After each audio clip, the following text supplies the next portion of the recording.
never imagined it, not even in my wildest dreams. Me, one of the most notorious criminals on the planet, reborn into a family legendary in law enforcement, my grandfather and father, both high-ranking officials, my grandmother, a renowned expert in criminal investigation, and my mother, a forensic scientist known across the world. Being reborn into a family like this, the pressure is real. But for someone who knows the criminal world inside and out, when I come face to face with a serial murder case cold for 10 years, a baffling elevator killing, and even a cannibalism case that shocked the entire world, I prove to everyone that I am far more than just the privileged son of a law enforcement dynasty. I am the king of both crime and criminal investigation. I press my fingers to my temple, set down my chopsticks, and think about taking a walk in the yard. But the moment I reach the door, Mom rushes in. She glances at the breakfast on the table and smiles with satisfaction. Not bad, not bad. Leo, looks like you've finally broken those bad habits of yours. Come here, Mom's got a reward for you. A reward? I lean in eagerly. What I don't expect. She grabs my face and twists it back and forth. I yelp. Mom, what kind of reward is that? She laughs. I don't have time to get you a real gift right now. Consider it an IOU. A major case just broke in King Do. I have to head back soon. She laughs and turns toward the stairs, but in her rush, the files in her hands slip and scatter across the floor. I walk over to pick them up and can't help giving her a hard time. No wonder Dad says it's the world's greatest miracle that you ever became a forensic scientist. Look at you, just as careless as Dad. Mom's face flushes red with irritation. You dare make fun of me too? Fine. I don't have time for this. She stops arguing and turns to leave, but I grab her hand. When I picked up those files, I caught a glimpse of a crime scene photo. I frown. Mom, this case, it's not simple. Mom, Vivian Sue, looks at me with surprise. What do you know about it? Go do your own thing. School starts in a few days. Shouldn't you be studying? If she hadn't said that, I might have actually forgotten. Right now, I'm just a 17-year-old high school student. Second semester starts soon, senior year. But my attention stays fixed on that photo. This killer. Something is seriously wrong with them. Death is death. The victim's head is down, yes. But after death, the killer kept going, carving slash after slash into the body. That's not just murder. That's hatred. Mom listens to the end and shakes her head with a bitter smile. You don't understand. But in your mind, Mom, this killer is someone who's done this before, isn't it? And going upstairs, you're going to get the files on the serial torture murder case from 10 years ago, right? The words barely leave my mouth before Mom's eyes go wide. How did you know that? Mom, you keep files on all kinds of cases in your study, but the serial torture murder case from 10 years ago, that one has always been a thorn in both yours and Dad's side. The condition of this female victim, plus the fact that you're in such a rush to get upstairs, it's not hard to figure out. She blinks.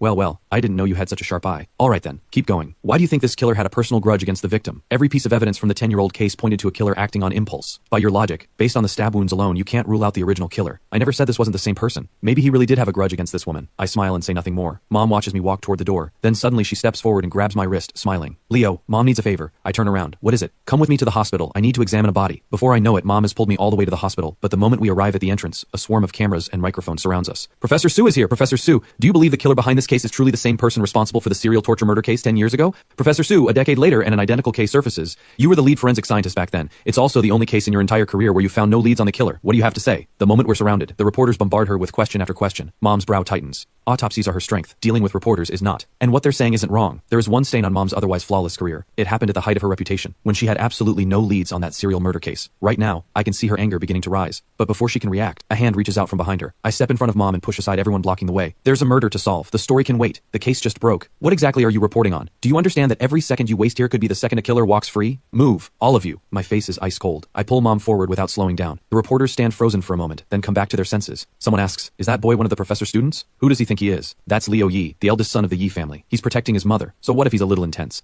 Exactly, and what he said wasn't wrong. There's a murder to solve. The story can wait. The case just happened. Aren't you just wasting everyone's time with all these questions? By now, Mom and I have reached the door to the hospital morgue. She pushes it open. Inside, a handful of officers and forensic staff are still documenting the body. When they see us walk in, everyone straightens up. They come over. Professor Sue, you're here. And young Master Leo too? Everyone is visibly surprised to see me. I give a brief nod and walk straight to the body. My eyes move slowly over the victim. Some of the officers are about to say something, but they catch Mom shaking her head at them. I pull my gaze away and speak. Where is the victim's family? The victim is from out of town. We've already contacted her next of kin. They're on their way. Did she live alone? Mom speaks up. The victim's name is Fei Huang, 27 years old. She worked as a manager at a design firm. She had 2 close friends here in Qingdu. She lived with her fiancé. By all accounts, they had a very loving relationship. I respond with a quiet, I see, then pull on a pair of gloves. The room immediately shifts. Everyone's expression turns to disbelief. Even Mom looks completely taken aback. She knows better than anyone that I have never examined a body before. Most people feel fear when they come face to face with a corpse, but from the way I'm moving, it looks like I'm about to conduct the autopsy myself. One of Mom's junior forensic staff steps forward quickly with a polite smile. Young Master Leo, the body has already been examined. I ignore him. With my gloved hand, I reach into one of the stab wounds without hesitation. Under the stunned gaze of everyone in the room, I use 2 fingers to carefully expose the flesh around the wound. Mom says with concern, Leo, don't push yourself. You've never done this before. Your body might react. I release the wound and speak. The victim died somewhere between 3:30 and 4 in the morning. The fatal wound is the one to the chest. That's what killed her. The weapon was a blade approximately 13 centimeters long and 2 centimeters wide. A dagger, but it wasn't particularly sharp, most likely worn down from frequent use. That's why the flesh shows slight tearing at the wound edges. After the fatal blow, the killer slashed wildly across the body, all the way down to the legs, the cuts becoming shallower as they go. When I finish, I turn around to find every single person staring at me in stunned silence. I walk over to Mom. What's wrong? She reaches out and vigorously rubs my face with both hands, then cries out, Wait, are you really my Leo? I roll my eyes. Who else would I be? That's impossible. My Leo was supposed to be, a little slow. How can you examine a victim's wounds in just a few seconds and get everything right? Mom is still reeling, but I don't explain. Instead, I turn to the senior officer. Officer Zhang, please bring everyone connected to the victim here to see the body. One last time. Officer Zhang takes a slow, deep breath. His expression turns serious. Understood. I'll get them now. After Officer Zhang leaves, I step out as well. The moment I'm gone, the morgue erupts in whispers. That's the Yi family for you. Grew up surrounded by this. It shows. What he just did with that body. Completely incredible. Seriously impressive. Other than Professor Su and Senior Fin Chen, I've never seen anyone who could glance at a body for just a few seconds and already know the murder weapon, the fatal wound, and the time of death. Professor Su, your son is a genuine genius. Smiling in the presence of the dead isn't something most people would do, but for someone as accustomed to death as Mom, she feels nothing but pride in this moment. Every mother wants her child to shine. She smiles and responds warmly to the room. Before long, Officer Zhang brings in everyone connected to the victim. Faye's two friends and her fiancé enter the morgue together. When they see Faye's body, all three of them share the same expression, a split second of disbelief. Then they break down completely. Faye's boyfriend collapses to the floor, utterly shattered. I stand outside the morgue, watching all three of them closely. After a moment, I push the door open and walk in. Mom knows exactly what I'm doing. She leans in and asks quietly, "Are you sure this killer has nothing to do with the one from 10 years ago?" Of course not. The prime suspect is still the killer from the serial torture murder case, but anyone connected to the victim is also a suspect. With that, I walk over to the three of them and look Faye's boyfriend directly in the eyes. "How long have you two been together?" He takes several seconds to respond. He finally looks up, and when he sees I'm just a teenager, he drops his gaze again. I shrug and turn to the two friends. "And you two, how long did you know her?" "We've known Faye for 4 or 5 years. We used to live together. We only moved out when Faye and Leon got serious about getting married." One of them speaks and the other follows. "I just can't believe something like this happened to Faye. Who would do this? Why would anyone be so cruel?" Finally, Faye's boyfriend Leon Lee speaks, but his voice won't stop trembling. "It's my fault. I should have stayed with her last night. Why did I leave? If I had just stayed, none of this would have happened." I crouch down in front of him. "Has she been busy lately?" "She wasn't leaving work until after 3 in the morning. She's been pouring everything into a design project. She finally got a breakthrough a few days ago and has been working around the clock ever since." I kept telling her not to rush, but she was so driven. Nothing I said made a difference. Leon's emotions surge again. "It's my fault. Why didn't I just stay a little longer?" I stand up. "Officer Zhang, let them go home and rest." "I'm not leaving. I'm staying with her. We were going to get married, just 2 or 3 months away. Why did this happen?" Leon's voice breaks into a raw, anguished cry. Every officer in the room looks on with quiet grief. Even Mom, who has witnessed more death than most, lets out a long, quiet sigh. What a tragedy. I watch it all in silence. In my past life, I orchestrated countless crimes, enough to put the world's most elite agencies on my trail. As someone who was once the crime lord, no one understands the criminal mind better than I do. What the eyes see may be the truth, or it may be exactly what someone wants you to see. I give the officers a subtle signal. They gently guide Leon and Faye's friends out of the room. Mom steps toward me. "Leo, did you pick up on something?" I don't answer. I reach into Mom's file bag and pull out the crime scene photos. Sharp, clear, taken from every angle. I lay them all out in order. I study them for 2 minutes, then I speak. I can say with certainty, this case and the serial torture murder case from 10 years ago are not the same. The moment those words land, Mom and every officer in the room go rigid with shock. But the method, the brutality, this killing is identical to the one 10 years ago. Exactly. And there were words carved into the victim's back. "I'm back." The original killer left marks just like this. Brutal, deliberate. The only difference is this time it's words. Before, it was numbers. In the serial torture murder case 10 years ago, every single victim was female, and every one of them had a mark left on their body. Back then, it was numbers, 9-1, 9-2, carved into each victim's back. After 9-9, the killing stopped. I listened to the officers push back, and a cold smile crosses my face. "Are you sure the level of brutality is truly the same?" Faye's body has at least 5 vital points where the blade was buried to the hilt. The victims 10 years ago, not one wound like that. Every slash was casual, almost careless, and each one penetrated to roughly the same shallow depth, barely breaking the skin. That tells us the original killer had exceptional control with a blade, and his profession almost certainly involved one. One of the officers speaks up. "Even if the depth of the wounds differs, that's not enough to rule him out. The killer from 10 years ago was brilliant. Or maybe he was just playing games with all of you. This killer is nothing but a poor imitation." As I speak, I pull an old worn photograph from Mom's file bag. It shows the back of one of the original victims. I press my finger to the bound wrists in the photo. I'm done going back and forth on this. I turn and head for the door. "Leo, where are you going?" I grin. "I have a pretty good idea where to find the killer." We head straight to Faye's workplace. The office has no idea their manager is dead. I push open the door to the design firm. It's right at the start of the workday. Everyone at their desks looks half asleep. They all stare at me, Mom, and the 2 officers with wide-eyed confusion. One person stands up and walks over with a polite smile. "Officers, how can we help you?" "We're here about your manager, Faye Huang," I say. The person blinks. "Oh, you're looking for Manager Faye? Let me get her. She's always the first one in every day. She's definitely in her office." I stop them. "Don't bother, she's dead." That single sentence hits the room like a shockwave. Eyes go wide everywhere. "What? Manager Faye is dead? That can't be right. She was perfectly fine yesterday. How is that possible? She was here working late last night. Her fiancé was with her the whole time." The entire office erupts.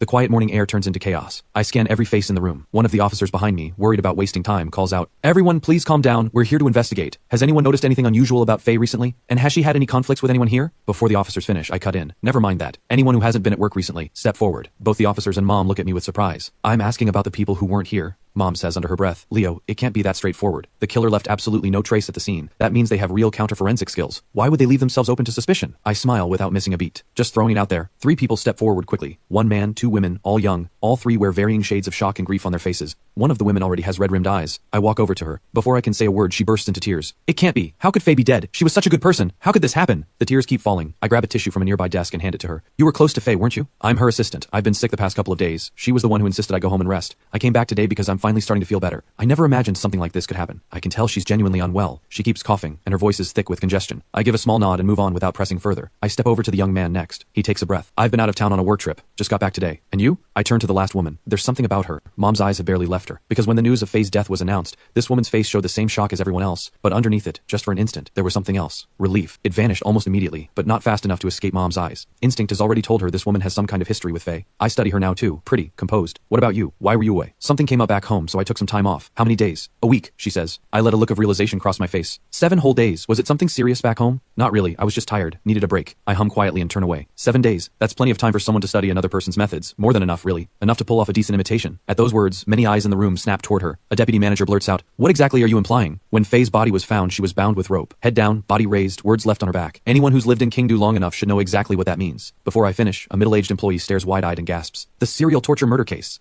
Exactly. The serial torture murder case from 10 years ago. My voice drops to something cold and deliberate. The way Manager Faye was found, it matches every one of the 9 victims from 10 years ago. The woman who showed that flicker of relief, her body jolts. Whatever was in her eyes before is completely gone now. She looks up sharply, meeting my gaze, and her voice starts to stammer. Why are you looking at me like that? I didn't kill anyone. I give a cold laugh. But you had a grudge against Faye, didn't you? She slapped me once, but I would never kill her over that. She lifts her chin. I said you had a grudge. I never said you killed her. No need to get so worked up. After that, nearly every eye in the room is fixed on her. Her panic is growing. Her eyes dart left and right. Mom steps beside me and murmurs, "You suspect her?" I'm just observing. When we announced Faye was dead, there was satisfaction in her eyes. For a moment, I almost thought she was the one, but now I understand everything. I turn to the sick girl. I almost forgot. What's your name? She blinks, then answers in a slightly hoarse voice. My name is Vera Wang. All right, Vera. I'd like you to come with us to the hospital morgue. She looks uneasy. Why me? I had no grudge against Faye. My smile shifts into something stranger. I never said you did. Didn't you say you were close to her? Then you should say your goodbyes. She finally nods. Fine. I'll go. I smile, and then I grab her hand. No matter how pitiful you look to everyone else, make no mistake, you are the killer. The office goes absolutely silent. Every single pair of eyes locks onto me and the girl whose hand I'm holding. Then someone snaps back to reality. Officer, you've got it wrong. There's no way Vera killed Manager Faye. You said this matches the serial torture murder case exactly. So shouldn't the killer be the same person from back then? And besides, Vera has no motive. Exactly. Vera is scared of bugs, and Manager Faye helped her. When Vera got into gambling debt, Faye was the one who paid it off. The colleagues keep defending her, but I immediately turn to the one who mentioned gambling. She gambles? Yes, she got pulled into online gambling,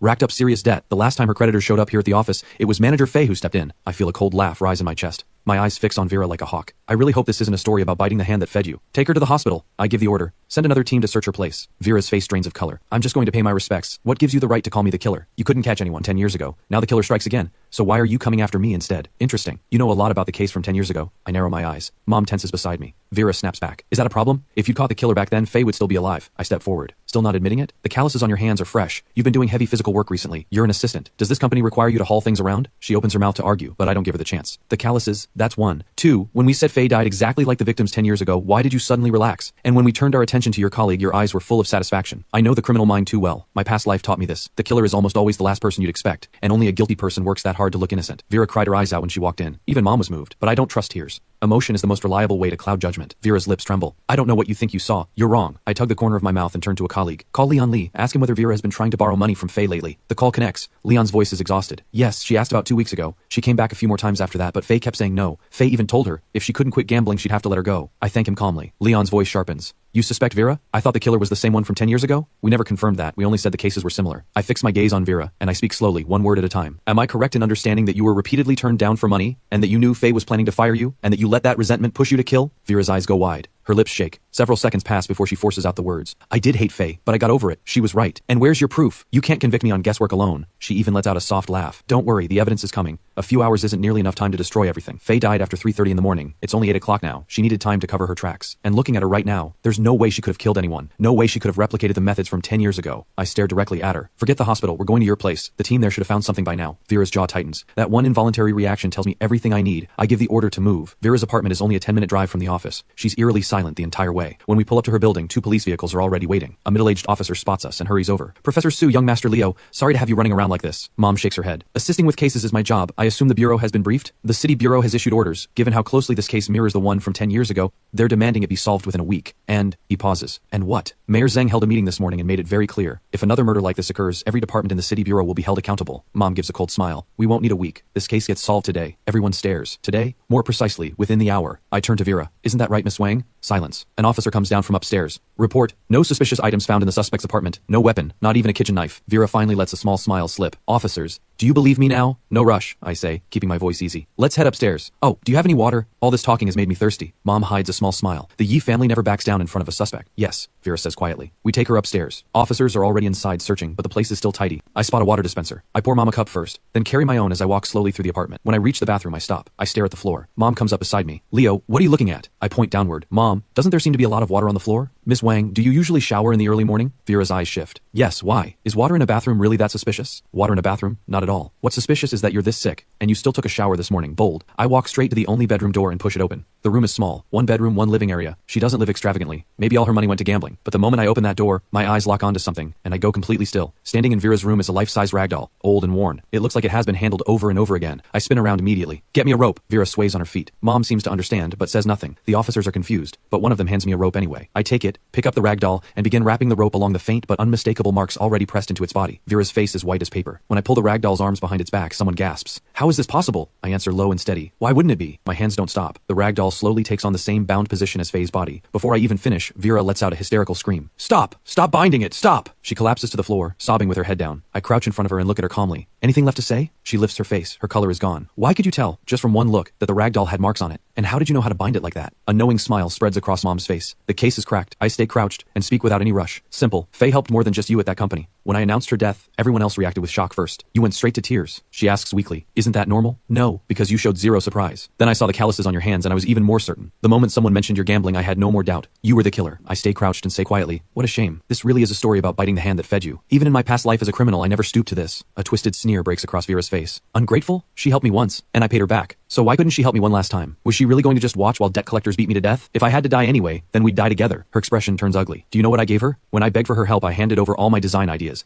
Every single one. And what did she do? She took them, and then tried to fire me. Doesn't someone like that deserve to die? I'm caught off guard. Whether by coincidence or fate, her phone rings at exactly that moment. Answer it, I say. You're not quite at the point where you can't take a call. She picks up. A pleasant woman's voice comes through. Hello, is this Miss Vera Wang from Starlight Design? We're calling from the Radiance Cup Design Competition Review Committee. Your submission has met all the requirements. Please arrive at the competition venue within 3 days to compete for a spot in the finals. Vera freezes. Mom and I are equally stunned. Hello? Miss Wang, can you hear us? Hello? Vera's entire body is shaking. She can't speak. Tears pour out of her without warning. She screams in a raw, broken voice. Why didn't you tell me? Why? I rise to my feet, my tone flat. As far as I'm concerned, you deserve what's coming. But if you ever get out of prison, then find a way to make it right. Mom signals the officers to put on the handcuffs. As Vera is helped to her feet, she says under her breath, I really was ungrateful, wasn't I? Leo, did you know everything from the start? I ask. The ragdoll, you just didn't have time to get rid of it, right? And your illness, you got it by dousing yourself with cold water and sitting under the air conditioning all night after the murder. Am I right? Her mouth opens slightly. She nods in silence. It started the first time she said no. After the debt collectors beat me, I began planning. Her voice goes calm. I tracked down every piece of information on the case from 10 years ago. It took me more than half a month to learn it well enough. 2 days ago, I went to her again. She tore into me. That's when I decided to move. After I killed her last night, I was afraid of being suspected. So I came back, soaked myself with cold water, and stayed under the air conditioning all night just like you said. As for the ragdoll, you were right. I used it to practice the binding for half a month, but it's too big to throw away without being noticed. And I thought no one would ever suspect me. She finishes. I have no interest in hearing more. Take her. I turn to Mom. Go ahead and arrange the press conference. Announce that last night's murder has been solved. Any longer and people might actually start doubting what this family is capable of. Mom nods, warmth in her eyes. Vera is escorted toward the door, but at the threshold she stops. Leo, all of you, if I ever make it out of prison alive, I will make amends. If you ever get the chance, please go to Faye's grave and tell her I'm sorry. She seems to want to say more, but swallows it. As she's taken away, everyone left in the room breaks into applause. Mom gives a thumbs up, her eyes bright. Son, Mom is so proud of you today. I find out later that while I was taking Vera away, Dad Marcusier's office was heavy with tension. Case files spread across his desk, his eyes moving over a room full of troubled faces. Dad speaks. Let's hear some thoughts. His voice is measured. The Qingdu City Bureau has publicly committed to answering to the public within a week. As he speaks, a faint smile tugs at the corner of his mouth. Someone says under their breath, Raymond Zhao really couldn't wait, could he? Can't blame him. It happened in their jurisdiction. It's their right. Dad doesn't seem bothered. The priority is solving the case. What's your read on it? A man in glasses speaks up. This case is complicated and simple at the same time. Complicated because it's a perfect match for the serial torture murder case from 10 years ago. Simple because that killer has most likely resurfaced. He pauses and looks at Dad. When that case happened 10 years ago, Director Yi, you were serving as the head of the Qingdu City Bureau. For it to resurface now, it really is. Before he finishes, Dad waves a hand. We discuss the case, nothing else. You're all from my original team. No one knows that case better than we do. A murder committed in the early hours is already making waves today. The whole city will be watching. If we can't solve it within the deadline, the entire system will face consequences. His expression darkens. But for all the words spoken, no one offers anything useful. Dad watches them exchange helpless glances. His heart sinks. Maybe years of comfort have worn away whatever fire they once had. Just as frustration begins to overtake him, there's a knock at the door. The assistant opens it. An officer bursts in, barely containing his excitement. Director, great news! Someone snaps. What are you rushing in here for? Can't you see we're in a meeting? The officer looks flustered. Sorry, I got carried away. We just got word. The murder from last night is has been solved. Dead silence falls over the office. 2-3 seconds pass. Everyone leaps to their feet, eyes wide. You're not joking. The killer from 10 years ago. They caught him. Finally, that monster is done. Surprise rushes across Dad's face too, but the officer's expression falters. What's wrong? Was there a complication? Sir, the killer isn't the one from 10 years ago. The binding method, the state of the body, the blood markings on the back, everything pointed to that old case. Exactly. We know that binding technique better than anyone. There's never been anything like it. It can't be wrong. Dad is just as bewildered. Then a voice drifts in from outside the door, full of pride. Just as I thought. You were all fooled by the method. Same as I was, at first. While everyone else was lost, one person saw clearly. Marcus Yi. The Yi family has raised quite a son. The only person who calls Dad by his full name like that is Mom, Vivian Su. Vivian, what do you mean? Leo was involved in the case? Dad looks completely lost. Mom nods, her tone certain. The killer's binding method was only roughly similar. We spent who knows how long studying the body. Leo spotted the difference in 3 seconds. And the killer, he had them arrested in just over an hour. The room goes into shock. They spent hours examining every detail. Someone else saw through it in 3 seconds. They deployed equipment and expertise and came up empty. Someone else brought in the real killer in just over an hour. And that someone was me. When the shock fades, Dad's laughter fills the office. The others feel a little embarrassed, but they're genuinely happy for him. That's the Yi family for you. Leo's only 17, isn't he? Mom smiles and nods. The man takes a deep breath and raises his thumb. Incredible. I'll be the first to admit it. But if the killer isn't the one from 10 years ago, then who is it? Vera Wang, Faye's assistant, a girl who looked completely ordinary. The room jolts again. Not one of them had cast suspicion on Faye's colleagues for the entire morning. Sometimes those closest to a case are the last ones to see clearly. Dad acts immediately. Notify Raymond Zhao right away. Hold a press conference and release the case details. Vivian, have Leo attend in person. He straightens up with pride. But Mom just laughs. She shakes her head. Marcus Yi, my son has something to say about that. There's still plenty of time left in that 1-week deadline. And the reputation this family lost 10 years ago, he intends to get it back. Dad draws a sharp breath. His voice is full of disbelief. You're saying Leo wants to dig up the killer from 10 years ago? I get home and go straight to the study. Auntie Wang calls me down for a meal. I answer briefly and tell her not to disturb me. I find the case files from 10 years ago. Thick, but I read through every page. September 16, 2007, 6 in the morning. A female body discovered at Fengyang Park in Kaoguang District. Lena Li, 23 years old. Head down, body raised. Cause of death, severe trauma to the skull. September 18, 2007. A green belt along Qingguang Road in Eryong District. Sophia Huang, death by asphyxiation. September 29, 2007. Beneath Kaoguang Bridge, Yara Zhang, assaulted and thrown into the river. I read through it all in one breath. I close the file and pick up a pen, writing down every lead. 10 years have passed. Criminal investigation today is nothing like what it was back then. If the same case happened now, it would probably have been solved long ago. I lose myself in notes and paper until Mom walks in carrying lunch. Mom, why are you back? Auntie Wang called me, said you hadn't come down to eat and she didn't want to bother you. As she speaks, her eyes land on what I've written, and they go wide. Where did you get this psychological profile of the killer? I smile. Simple, just compare the blood markings left on each victim's back. Look, from the very beginning he had already decided to kill 9 people. That's why he carved 9-1 into the first victim's back. But in the photos, the strokes are shaky in several places. That means even he was terrified the first time. Look at the second victim. The markings are noticeably steadier, and as the body count grows, the killer's writing becomes messier and messier. Why? Because by the time he reached the 9th victim and still hadn't been caught, he started to believe he was untouchable, that the law meant nothing to him. From fear at the start, to growing comfortable, then to arrogance, open contempt for the entire law enforcement system. That's the mental shift from victim 1 to victim 9, and the fact that he stopped after 9, that overturns one of the original conclusions. Mom hasn't caught up yet. Which conclusion? The killer didn't choose his targets at random. He may be disturbed, but he is absolutely a killer with a purpose. These 9 victims, whether directly or indirectly, are connected. Mom pushes back almost instantly. Impossible. Those 9 people didn't know each other at all. What connection could there possibly be? And do you know who reached the original conclusion? Of course. Dad, but does that make it right? She still isn't convinced. I continue. Mom, think about it. If the killer were just a random murderer, even if he decided to kill 9 people, he would have simply written the number 9. There's no reason to leave 9-1, 9-2, which means he had the count planned from the very beginning, and the targets were chosen too. These 9 victims are connected to him. I lay it out so clearly that Mom has no choice but to believe it. In her heart, Dad has always been the finest investigative mind she knows. But I'm not wrong, and every part of my analysis points to the same thing. The 9 victims are linked. So what's your next move? She exhales slowly. Track down the families of all 9 victims and go through everything again. This time we dig to the bottom. It's been 10 years though. They may not all still be in Qingdu. We find as many as we can. 3 families should be enough to start. I move to get up. 2 steps in, Mom grabs me with a grip like iron. My precious son, you eat first. Finish your meal, then your old mom will go with you. No food, no leaving. After lunch, Mom and I head to the police station to check household registry records. 10 years is a long time. 3 of the families have left Qingdu for good. The remaining 6 have mostly moved to new addresses. Qingdu has grown fast over the years. Families that were once merely comfortable have leapt into the ranks of the seriously wealthy, some worth tens of millions, others over 100. The first family we visit is that of Lena Li, the first victim. They now live in a residential complex on the outskirts of Qingdu. I ring the doorbell. A woman close to 60 opens the door, her face puzzled. Who are you? Can I help you? Mom smiles gently. You don't remember me? I'm Vivian Su. The woman stills, then her eyes well up. Dr. Su, the forensic scientist. She quickly ushers us inside. The home is well furnished, clearly a comfortable life. We sit. She brings tea, her expression hovering between wanting to speak and holding back. I get straight to it. We're here about what happened to your daughter 10 years ago. She sways slightly. Her voice shakes. It's been 10 years. Is there a new lead? Some new theories? I have a few questions. Just tell me what you know. She nods, clearly tense. Did your daughter Lena Li know the later victim, Sophia Huang? No. And you and your husband?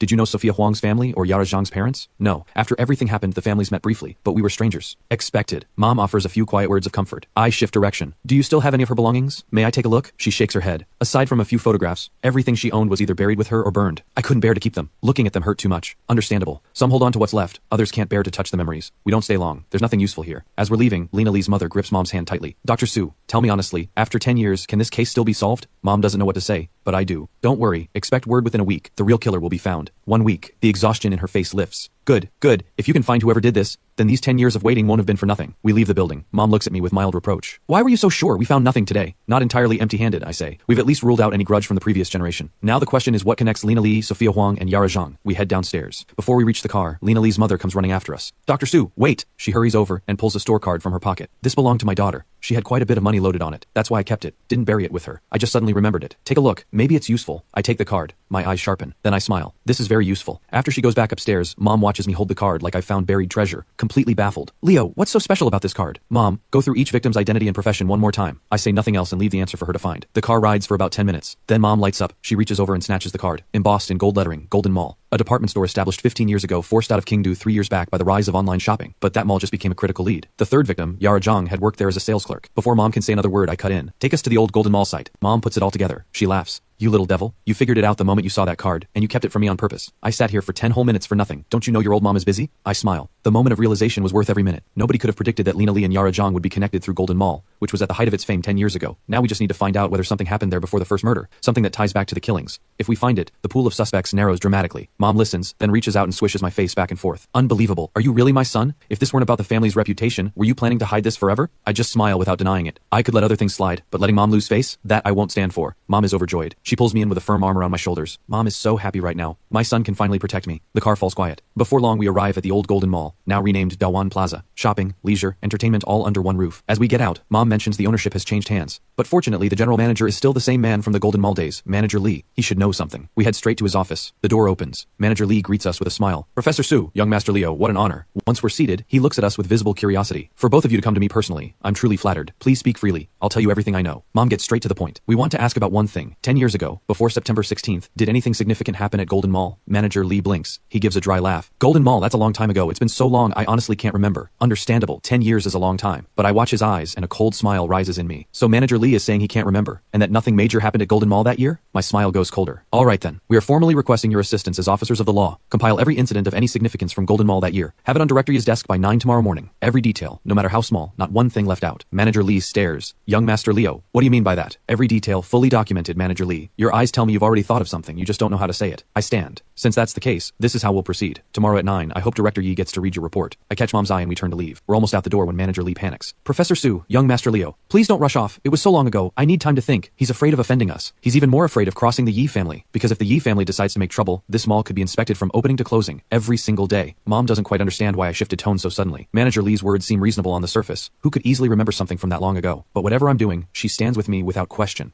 I stop and turn back. Manager Li, I've made myself clear. We're here about the serial murder case from 10 years ago. If you're withholding information and we find out later, you will be held legally responsible. I turn to leave again. Manager Li's jaw tightens. Fine, I'll tell you. Before September 16th, 10 years ago, something significant did happen at Golden Mall, and it involves me personally. I spin around. What happened? Why does it involve you? On September 10th, there was an escalator accident at Golden Mall. The victim was my son. He stops there. His eyes go red instantly. His expression twists into something raw and ugly. Mom and I both freeze. September 10th, 6 days before the first murder, Golden Mall really did have a tragedy. An escalator accident that killed a child. What happened? I press. Manager Li sinks into the memory, his voice hollow. It was a weekend. My wife was busy, so I brought my son to the mall with me. I didn't think he'd run off to play on the escalator the moment I wasn't watching, and I never imagined the escalator would malfunction at exactly that moment. He was pulled in and crushed. His voice starts to shake. Do you know what happened, young Master Leo? His skull was crushed. Brain matter splattered across the inside of the escalator shaft. By the end, he looks like a wounded animal with nowhere left to go, eyes burning with rage. Mom says softly, I'm sorry. Manager Li stares at the floor. He doesn't seem to hear her. I watch him for a long moment, then let out a quiet breath. I'm sorry, Manager Li. We didn't expect this. He lifts his red-rimmed eyes and lets out a hollow laugh. Is there anything else young Master Leo and Dr. Su would like to know? The smile is laced with bitterness, as if asking, does it feel good to tear open old wounds? We don't linger. We leave his office and get back in the car. Mom sees me deep in thought. Leo, what are you thinking? I'm thinking about how 6 days connects Manager Li's son, Lina Li, Sophia Huang, and Yara Zhang. Mom's eyes go wide. You're not saying Manager Li is the killer?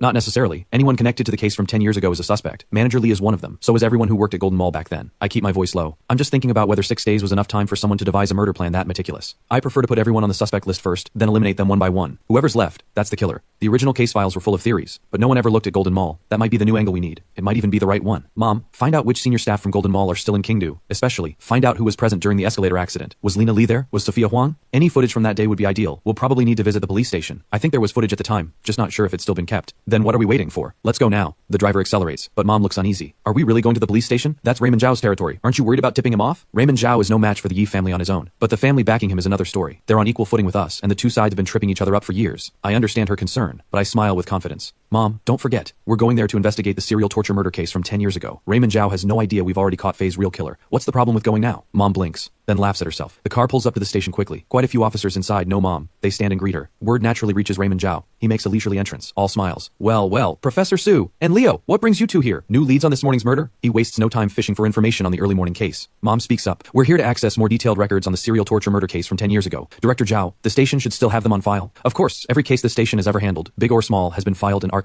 Though a case from 10 years ago won't be easy to dig up. You're welcome to check with the records room. As long as it's you two, the entire Kingdu station will make it as easy as possible. He waves his hand grandly, projecting the air of someone very much in charge. But what era are we living in? The digital age. The records room still exists, but most files have been digitized and stored permanently on computer. Going through physical files could take forever. Mom's expression tightens. Director Zhao, can't we access the digital records? I'm terribly sorry. Our entire computer system is undergoing upgrades today. Temporarily unavailable. If you're willing to wait, feel free. Mom is about to push back, but I speak first, with a smile. No need. We'll search the records room ourselves. Raymond Zhao smiles coolly. Young Master Leo, Professor Su has clearance to access records. You do not. You're right, I say. I'm not part of the law enforcement system. I have no clearance to view classified files, but that's not a problem. I smile lightly. Director Zhao, your information is a little behind. I wasn't part of the system before, but as of 1 second ago, I've been officially appointed as a special investigator on this case. If you don't believe me, call Director Yi. I'm not saying a few minutes ago, not a few hours ago, 1 second ago. Raymond Zhao's face shifts immediately. Someone, escort Professor Su and young Master Leo to the records room. Take all the time you need. Mom knows this place well. It used to be Dad's office building. She waves off the escort and heads to the records room herself. Inside, 2 older officers greet us. I get straight to it. Which shelf holds the files on the serial torture murder case from 10 years ago? The 2 officers exchange a glance. They smile apologetically. We get a lot of files every year. That particular case, we honestly can't remember. Then where are all the files from 10 years ago? Shelf C12, but there are over 1,000 folders up there. How would you even begin? I don't answer. I walk straight to shelf C12 and start searching by month. Finding the right section isn't hard. The challenge is pulling out the relevant details from hundreds of folders. Mom and I stand on the stepladder and go through them together. After a while, Mom lets out a quiet sound. We found it. Looking at the sheer volume of files, Mom can't help rolling her eyes. This case dragged on for so long back then. No wonder there's this much paper. We only need the witness, interview records. Everything else is a waste of time. I remind her, but I don't reach for the witness files myself. Instead, I keep scanning the shelf. Mom quietly flips through the pages, focusing on the public witness statements, especially anyone who assisted the investigation. Time ticks by slowly. After a while, a strange smile creeps across my face. Mom, in those case files, is there someone who gave a statement? A man named Jackson Shao? Mom immediately flips through the pages. Yes. How did you know? I hold up the file in my hand and smile with complete certainty. Whether the serial torture murder case from 10 years ago gets solved, it all comes down to Jackson Shao. Jackson Shao? Neither Mom nor I know this name, but as he appears in the files, something in Mom's memory begins pulling her back 10 years. That case shook the entire city. As the lead forensic scientist, Mom followed every development just as closely as any officer on the force. She vaguely remembers being present when Jackson Shao gave his statement. The memory sharpens slowly. Mom sets down the file. Jackson Shao, if I'm remembering correctly, he was the head of security at Golden Mall. That's right. I hand her the file I'm holding. Her eyes sharpen. This is the file on the escalator accident. I nod. The records from the day manager Lee's son died, and guess what else I found? What? Tell me. There are several witness statements here, and one of them is from Yara Zhang's mother. I read from it quietly. That day manager Lee's child was playing on the escalator. I called out to him several times. He clearly heard me, but he ignored every word. My supervisor called for me, so I turned to go back to my post. But the moment I turned away, the escalator malfunctioned. The child's body was pulled in, his head. The investigator asked, why didn't you press the emergency stop? I was in shock. Everyone around me was in shock. None of us could think straight. These are Yara Zhang's statements from back then. They tell us exactly what happened that day. Manager Lee's child ignored all warnings and kept playing on the escalator. The people around him hesitated, held back by who his father was. They couldn't say anything, but they couldn't stay silent either. And no one imagined the escalator would fail at that exact moment, pulling the child in feet first. If someone had hit the emergency stop in time, the worst outcome would have been losing a limb, not his life. My mind starts running through possibilities, but when one particular theory takes shape, I keep it to myself. Instead, I ask about something else. Wait, why is there no footage from the scene? Mom's expression shifts. The crime scenes in the serial torture murder case were almost all in areas with no surveillance. Back then, it wasn't like now. Only scattered footage of the victims while they were still alive. I mean, a major shopping mall had an escalator accident that killed a child. How is there not a single piece of footage? Mom looks taken aback. That can't be right. The file shows the investigating officers did review footage at the time, but it was never archived. I slide the file back onto the shelf and take Mom's arm. We need to find Jackson Shao. My gut tells me he's the link between both cases. Find him, and we find the killer from 10 years ago. Mom doesn't argue. We put everything back and leave the records room immediately. The moment we're out, the 2 officers inside head straight to Raymond Zhao. Whatever they report, we don't care. We have no time to waste on office politics. We leave the station and head to the department that handles residential registry records. In a city as large as Kingdu, finding one person without it would be nearly impossible. The supervisor is cooperative. Nobody in Kingdu dares to turn the Yi family away. To make sure we hear the moment they find something, we even ignore Auntie Wang's calls about dinner. It isn't until 8 in the evening that a staff member finally comes running with results. Professor Su, young Master Leo, we found Jackson Shao. We both rise at the same time. Where does he live? The staff member's expression falters. I frown. Is something wrong? It's not that it's difficult to say. It's just that the Jackson Shao who served as head of security at Golden Mall, he died 10 years ago. Mom and I stare at each other in shock. In the serial torture murder case from 10 years ago, the one person who could be the key to everything was already dead 10 years ago. I hadn't seen this coming. Whether it's the serial torture murder case or the escalator tragedy involving manager Lee's son, Jackson Shao has always felt like the bridge between them. He gave statements in both cases. I don't waste a second. I have the staff pull up his full records immediately. The records confirm this is the man I'm looking for, but he died in a car accident on October 4th of that same year. The driver responsible was caught a few months later, but died of cancer in prison not long after. I read through everything and narrow my eyes. This was a contract killing. Mom, with over 20 years as a forensic scientist, picks up on the same thing. His death was no accident.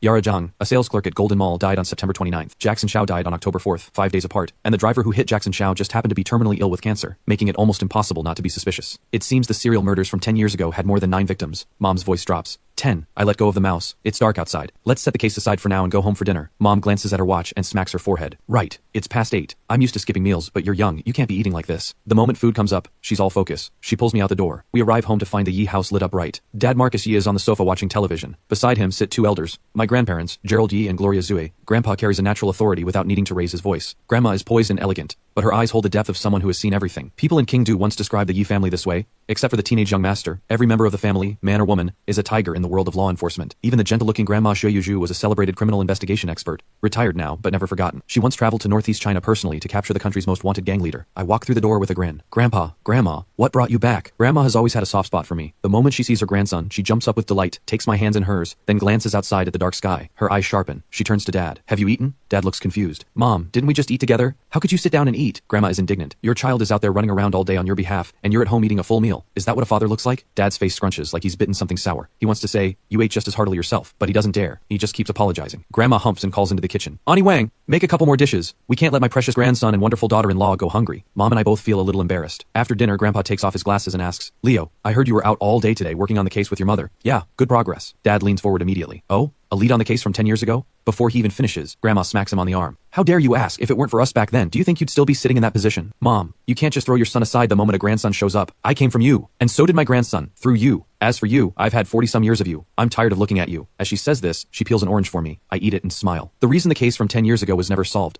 A big part of it was investigator negligence. Exactly, Mom adds. To put it plainly, the biggest reason is you, Marcus Yi. Dad's brow creases. I was careful at every step back then. How could I have been negligent? I speak slowly. You never looked at Golden Mall, and the victims weren't as unconnected as everyone assumed. Lena Li and Yara Zhang were both sales clerks at Golden Mall. Shortly after Yara died, the head of security, Jackson Xiao, was killed in a suspicious road accident. And before all of that, Manager Li's son died in the escalator accident. The single most important location, Golden Mall, was completely overlooked. That's why the real killer walked free for 10 years. And why this family has carried the blame for just as long. Dad's expression changes completely. He says nothing. He just stares at me. Grandpa and Grandma do the same, but differently. Grandma picks up a pen and starts mapping it out quickly on paper. Before long, she writes down a name. Manager Li. Unless I'm wrong, he's the prime suspect. Grandma sets down the pen. I glance at the paper and give a thumbs up. Grandma still got it, but Grandma doesn't smile. Her expression is grave. Even if we suspect Manager Li, where's the evidence? 10 years have passed. It's likely been destroyed. No. A small smile. Jackson Xiao or Yara Zhang, they'll tell us where to find it. They're both dead. I say quietly. Someone once told me, the dead can still speak. The night deepens. The lights of the Yi house go out one by one, but in one room, Mom and Dad are still awake. Vivian, have you noticed something off about Leo? Dad sets down his book, a slight frown on his face. Mom doesn't look pleased. And you have the nerve to say that, if this weren't tied to the case from 10 years ago, do you think he'd be stepping forward like this? Right now, public opinion is linking Faye's murder to the one 10 years ago. If we can't give people answers, what will that mean for this family? I understand the stakes, but Faye's case has already been resolved, hasn't it? Mom scoffs. Marcus Yi, sitting in that high seat has made you soft in the head. If you stood up and told everyone the killer was Vera Wang, how many people would actually believe you? The case from 10 years ago left a mark on the city that never healed. Faye's death has been all over the news. The whole city is in an uproar. Every street corner is buzzing with talk that the killer from 10 years ago is back. The online backlash is impossible to contain. People have even dug up the names of the lead investigators from back then, and the attacks are pouring in. Dad's eyes open. You're right. No one would believe us. That Vera Wang dropped a time bomb right in our laps. Mom's tone softened slightly. But setting that aside, I'll admit I'm amazed. Our son used to be so timid. A little spoiled even. Nothing like what you'd expect from a family like ours. But spending the whole day with him today, I feel like I never really knew him. He truly is my son. By the end, she can't help patting herself on the back. Dad sits a little straighter, pride written across his face. But neither of them could have imagined that in the quiet of this late night, someone would open a door and slip out of the house. That someone is me. It's nearly midnight. I walk for a while before flagging down a taxi. The driver looks exhausted. Kid, out this late? Your parents don't give you grief? I smile and shake my head. Later the better. Take me to Huanshan Cemetery, outside the city. The driver's eyes go wide. Where? Huanshan Cemetery. Late at night, a 17-year-old who isn't going home, isn't heading to an internet cafe, is asking to be taken to a cemetery. It's past midnight. The driver scrubs his face hard, confirms I'm actually alive, then takes a long breath. A fare out to the suburbs pays well. He steels himself and drives. We reach the cemetery close to 1 in the morning. I get out. The driver calls after me with genuine concern. Hey kid, what on earth are you doing here at this hour? I smile. Catching a thief. Want to come take a look? He shakes his head immediately and drives off as fast as he can. I smile to myself and walk into the cemetery. The cemetery at this hour feels cold and hollow, but it doesn't bother me. In my past life I spent time in graveyards, sat through entire nights in front of headstones, letting the cold settle around me. I pick up my pace. Before long, I stop at a grave. A photo is affixed to the headstone. A man who looks to be around 30, strong features. I look at the headstone and say quietly, Jackson Xiao, Do you think your old superior, Manager Lee, will come to visit you tonight? I step off to the side. As someone who was once a criminal myself, I understand a certain type of mind all too well, especially those who have committed serious crimes and were never caught. Inside, they are arrogant and untouchable. In public, they may appear perfectly ordinary, but turn your back, and their eyes go cold as a snake's. Some even let their guards slip on purpose, playing games, drawing people in. Manager Lee didn't leave a strong impression on me at first. He seemed like the most ordinary person in the world, but if he is the killer, then he'll have already realized that Jackson Xiao's name could surface, and once that thought takes hold, he might just come to this grave to share what he's accomplished over the past 10 years. It's a long shot, but Manager Lee is a lonely man. Over the past decade, he divorced his wife, has no children, lives alone every day. Now that everything from 10 years ago is being dug up again, if I put myself in his position, if that were me, I'd want to talk to someone too. But for a man with blood on his hands, the only one he can speak his secrets to is the dead. Time passes, second by second. After a long while, something catches the edge of my vision. A faint light.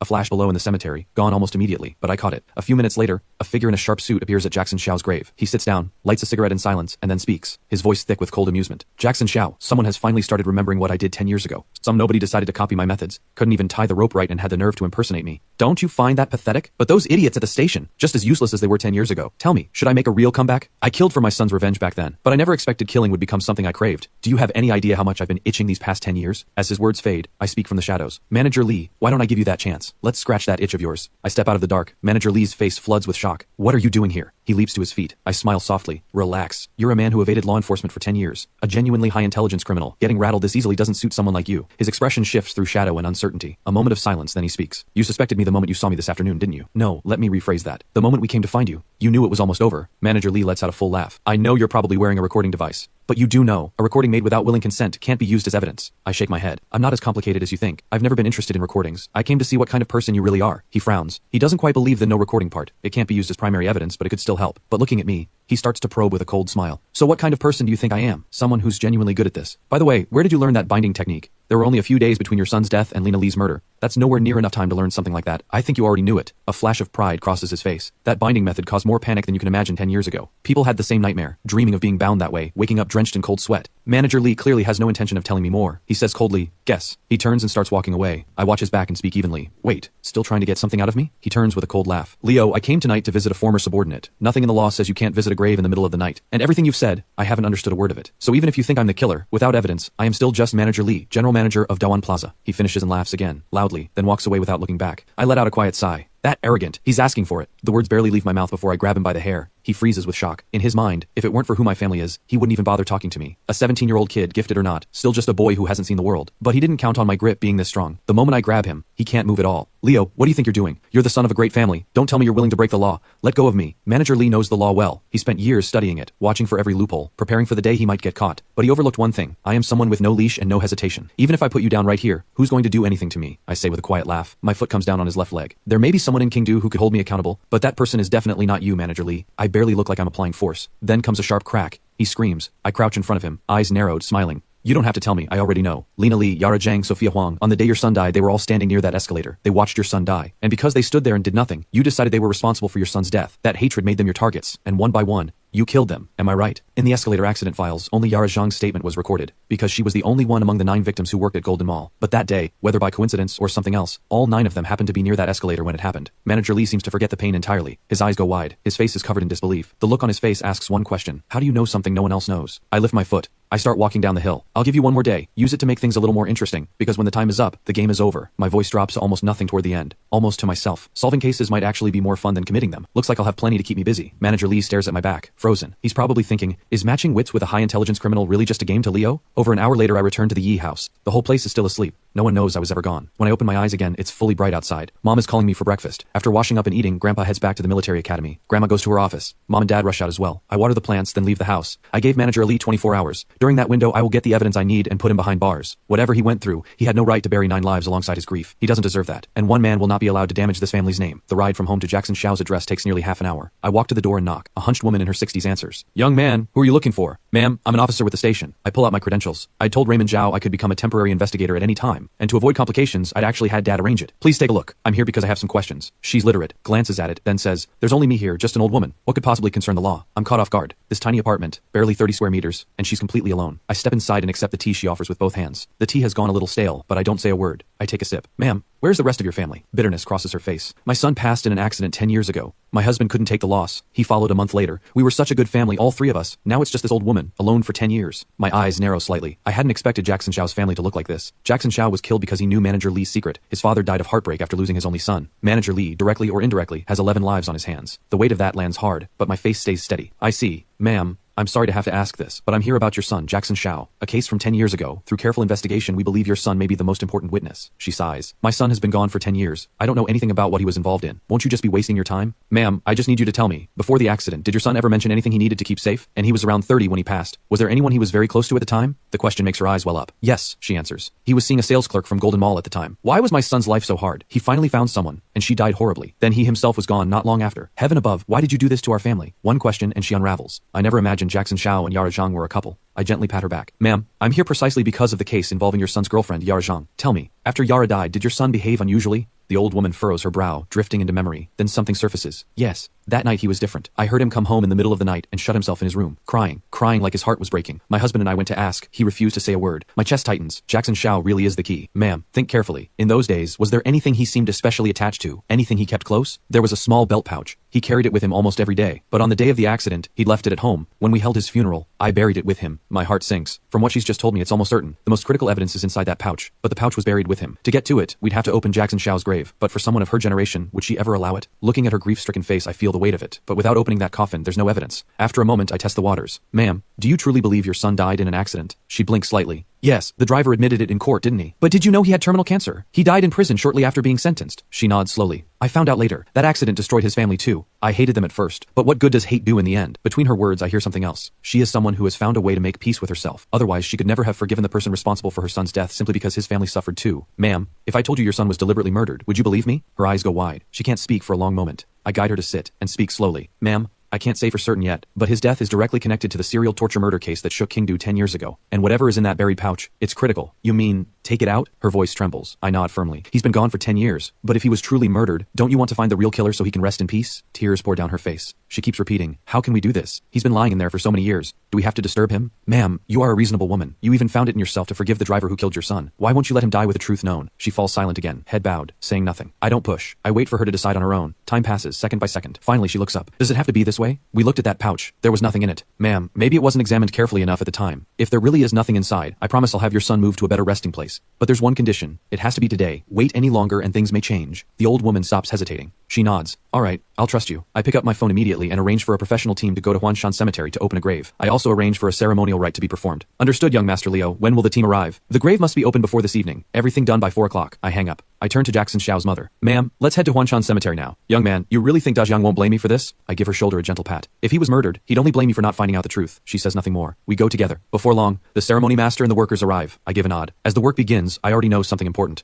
Jackson Xiao may not have died unjustly. He and Yara Zhang were a couple, and if he truly had evidence against Manager Li, he should have gone straight to the authorities. But he didn't, and a few days later, Manager Li had him killed. There's only one explanation. Jackson Xiao and Manager Li shared a secret that couldn't be spoken aloud. I would never say this in front of his mother, otherwise there's no way she'd let us open the grave. After the ceremony is performed, the workers move in. After a long while, the coffin is brought up from the ground. There is no intact body inside. Cremation has been standard practice for years. Only a few personal belongings, and the pouch. The coffin is brought up. I look at the weeping old woman and ask gently, Ma'am, may we open it? Go ahead. If there is an injustice, he would want it known. She wipes her eyes. I nod to the workers. With a slow creak, the coffin opens. The first thing I see is the pouch. I reach in and grab it. I pull the stiff zipper open, but when it's open, it's completely empty, as if nothing was ever placed inside. 10 years underground, the fabric has changed, but things don't simply vanish. I stay calm. I reach in and run my fingers carefully along every surface. No one around me understands what I'm doing, including the old woman herself. She knew the pouch was empty, but I insisted it held critical evidence, and that's why she agreed to open the grave. And she had her own reasons too. She wanted a better resting place for her son. Young man, can this pouch really be used as evidence? She sounds uneasy. I'd known all along that she knew the pouch was empty, but I don't blame her. The evidence has been found. Ma'am, unless something goes wrong, your son's true cause of death will be made public tonight. I turn to the workers. Have Mr. Xiao's remains kept at the funeral home for now. A new burial site will be arranged within 2 days. The old woman grabs my hands, overcome. Young man, you knew I lied to you. Why are you still doing this? Every parent's heart is the same, ma'am, and the Yi family keeps its word. What's promised won't be taken back. Besides, the pouch isn't empty after all, is it? I don't stay. I take a car straight to Mom's office. She's going back through the autopsy reports on Lena Li and the other victims, hoping to find something new in the old records. When the door swings open, she's about to object, then sees it's me, and her expression shifts to surprise. What are you doing here? Mom, call Dad. We can issue the the arrest warrant for Manager Lee right now. Arrest Manager Lee? You have evidence? She gasps. See for yourself. I pull out the pouch with a hint of mystery, the stitching already unpicked by my hand, and draw out a folded photograph from inside. The fold is tight and small. The photo is dark and blurry, nearly all black, but a single streak of silver light cuts through the darkness, illuminating a face. Yara Zhang was never killed at Chaoguang Bridge. She was killed at Chaoguang Park, which has since been demolished. Using the decorative lights along the park's flower beds, Jackson Xiao captured Manager Lee and Yara Zhang on camera. Mom is stunned beyond words. The original investigation assumed the primary crime scene was Chaoguang Bridge. No one imagined the real location was Chaoguang Park, and no one could have imagined that while a brutal killer was taking a life that night, someone else was hiding in the shadows, using what little light existed to photograph the killer's face. Mom stares at the yellowed photograph. She can barely believe it. But why didn't Jackson Xiao hand this over to us at the time? Mom, you may not know this yet. Jackson Xiao and Yara Zhang were in a relationship. Mom's eyes go wide. That's impossible. If they were together, why didn't he save her? Only Manager Lee can answer that. Call Dad now. We can hold a press conference before dark and announce the serial torture murder case from 10 years ago is solved. Mom calls Dad immediately. He's so excited I can hear his voice from where I'm standing. Really? The case from 10 years ago? Solved? Our son solved it? Of course. Left to you. Who knows if it would have been solved in another 10 years. Now send people to Dawan Plaza to make the arrest. Mom snaps back. Dad roars with laughter, then catches himself. Wait, I had people watching Dawan Plaza since this morning. Manager Lee hasn't shown up all day. That can't be right. Did he run? Mom's expression shifts sharply. I take the phone with a smile. He's not going anywhere. Last night I found a moment to break his leg. He should be in a hospital right now. Check the hospitals. I'll go pick him up myself. What? You broke his leg last night? I thought you were asleep, Dad shouts. I roll my eyes. We'd already tipped him off. How could I sleep? No wonder Grandma says you stumbled into that position. Stop talking nonsense. I'm sending people to find him right now. I'll deal with you later. He hangs up, exasperated. Within 10 minutes, word comes back. Manager Lee is lying in an orthopedic hospital. A photograph buried for 10 years has become the most critical piece of evidence. But sending anyone else to handle Manager Lee, I'm not confident they can break him. Too much time has passed. One photograph alone isn't ironclad proof, but that's fine. I'm already on my way to the hospital. Manager Lee isn't going anywhere. As expected, he's lying in a hospital bed, left leg in plaster, expression dark. He doesn't believe I could actually find evidence against him. But the moment he pictures my face, resentment surges through him. Leo, you think breaking my leg traps me here and gives you time to dig things up? Don't flatter yourself. 10 years and nothing touched me. You're a kid. Sure, you're capable. But when it comes to brains, you're nowhere close. A vicious smile creeps across his face. In all of Kingdu, he's just a nobody. But this nobody once threw an entire city into panic. He's confident, defiant. He glances at the clock. 3 in the afternoon. Less than 2 hours until the evening deadline he'd agreed to with Leo. Will Leo actually show up with officers to arrest him? He lets out another cold laugh, but the smile hasn't even faded when the hospital room door bursts open. 7 or 8 officers flood in, weapons trained on him. Manager Lee goes blank, staring, mouth almost forming words. But when he sees me step out from behind the officers, something inexplicable grips him. Leo, why did you bring so many officers? I give him one brief look. I turn to the officers. Close the door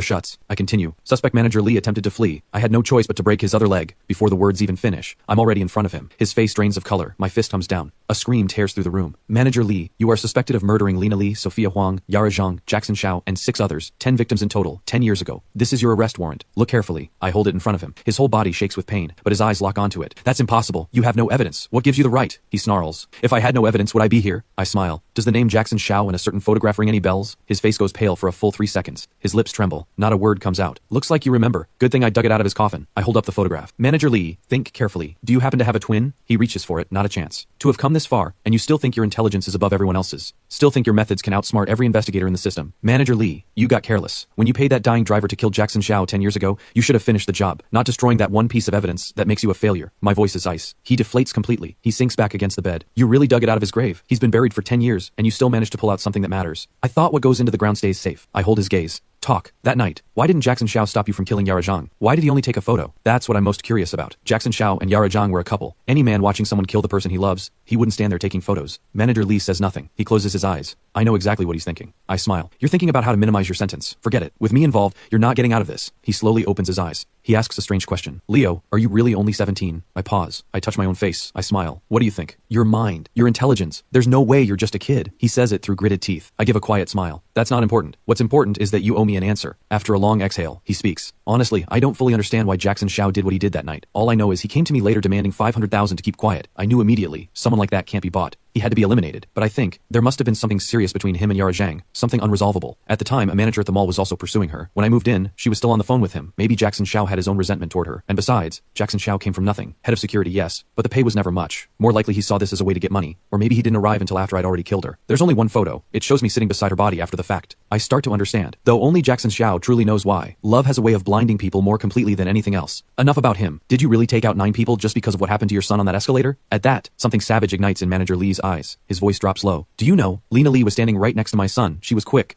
She got herself out in time. But why was she so stupid? She had time. Couldn't she grab my son and take him with her? She had time. And Sophia Huang, that woman was standing right next to the emergency stop. Why didn't she just press it? My son would have lost his feet at worst. But their panic and stupidity cost him his life. He's like a crazed animal. I shake my head slowly. I understand your psychology better than you might think. When you killed Lena Lee, the hatred was real. But somewhere along the way you discovered that killing was interesting. Like smoking, or something stronger. It becomes addictive. Am I right? He stares. How do you know that? I let out a quiet breath, turn, and say nothing more. The officers move in to cuff him. He's still shouting. Leo, what are you? I'm just Leo. I don't turn around. Manager Lee, I simply know how people like you think. Toward the end, you stopped wanting revenge for your son at all. Because somewhere inside, you knew those women were innocent. They may have made a mistake, but not one worth dying for. You just couldn't stop yourself. And when law enforcement couldn't find a trace of you, you became reckless. You wanted to see the fear on their faces before the end. You enjoyed touching their cold bodies afterward, didn't you? By the time I finish, I'm already out the door. Manager Lee stares at my back, unable to speak. I wasn't wrong. By the time he killed Sophia Huang, the hatred was already gone. He just hadn't expected killing to become a need. Manager Lee is dragged away with 2 broken legs and cuffs. I stand outside the room and call Dad. Has everything been arranged with the driver's family? All taken care of. They'll testify when the case goes to trial. Dad's voice is warm. I can tell he's genuinely happy. Oh, there's a press conference this evening. Come along. Not interested. The moment the case is closed, I'm no longer part of the system. I'm still a student.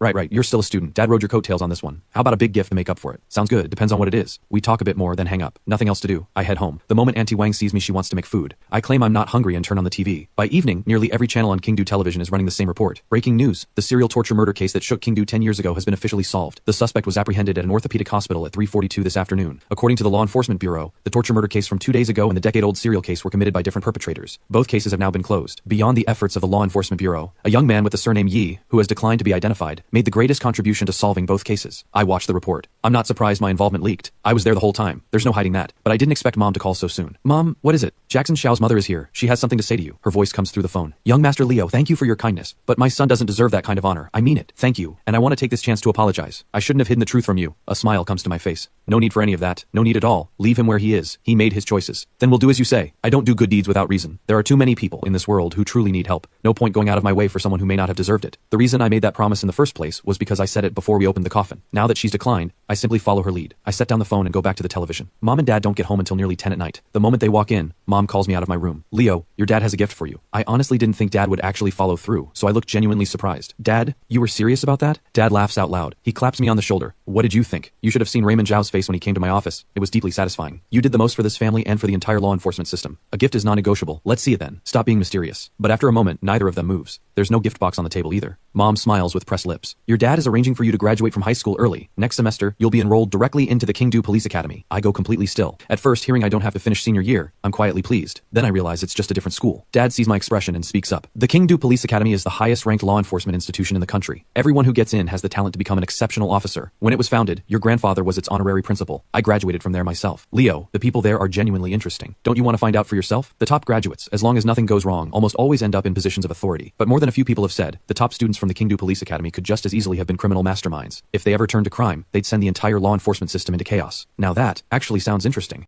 In this world, I lack neither money nor power. I'm the one who gets to push others around. Nobody dares do the same to me. My days consist of eating, playing, and sleeping when I'm done. And honestly, it's gotten dull. So when the serial torture murder case surfaced, and when it became tied to the Yi family, I couldn't wait to get involved. And if the academy really is full of people that interesting, life is about to get a lot more entertaining. At least more than staring at textbooks in high school every day. Alright, I'll go. Mom practically lights up. Yes. Mom's going to start getting your things ready for next semester right now. I stare at her. Mom, next semester is still a month away. What's the rush? News of the serial torture murder case being solved continues to spread through every corner of Kingdo. The mysterious young man with the surname Yi takes on an almost mythical status in the rumors. A born genius of criminal investigation. A top student from some elite international law enforcement academy. I scroll through the comments and can't help grinning. But people are busy. The buzz fades fast. Half a month later, Manager Lee and Vera Wang go to trial one after the other, and the story hits the news again. Another wave of attention. But my mind has already moved on. I've been browsing whatever I can find about the Kingdo Police Academy. Unfortunately, there's almost nothing online about it. It must be a deliberately protected institution. Before Dad mentioned it, I had no idea it even existed. Every summer, the academy sends invitations to carefully selected students. Beyond children of prominent families, it also includes kids from ordinary backgrounds. But the condition is the same across the board. They all have the potential to become exceptional officers or leaders in the system. As the new term approaches, I receive the academy's invitation. Dad's policy: don't use the Yi family's name until the last possible moment. When the invitation arrives at the house, Dad can't stop smiling. Those old guys at the academy still have their heads screwed on right. Our Leo cracked 2 major cases. If they didn't come knocking on their own, that would have been an outrage. With the whole family in happy anticipation, the new semester finally arrives. Mom packs bag after bag, clothes, daily essentials, backup supplies. I stare at the mountain of bags and feel a headache coming on. Mom, the academy is in Kingdo, half an hour from home. What is all this? I'm not moving to another country. Mom waves it off and points to each bag. This one is all clothes. This one is all shoes. And this bag, remember this one, it's full of medicine just in case. Oh, and here's a card. Mom will check the balance every so often. When it runs low, I'll top it up. I take the card with a helpless smile. How much is in it? Not much. Just 100,000. My face twitches. Heaven help me. I'm a 17-year-old student with a 6-figure allowance. No limit, and it'll be refilled when it runs out. Alright,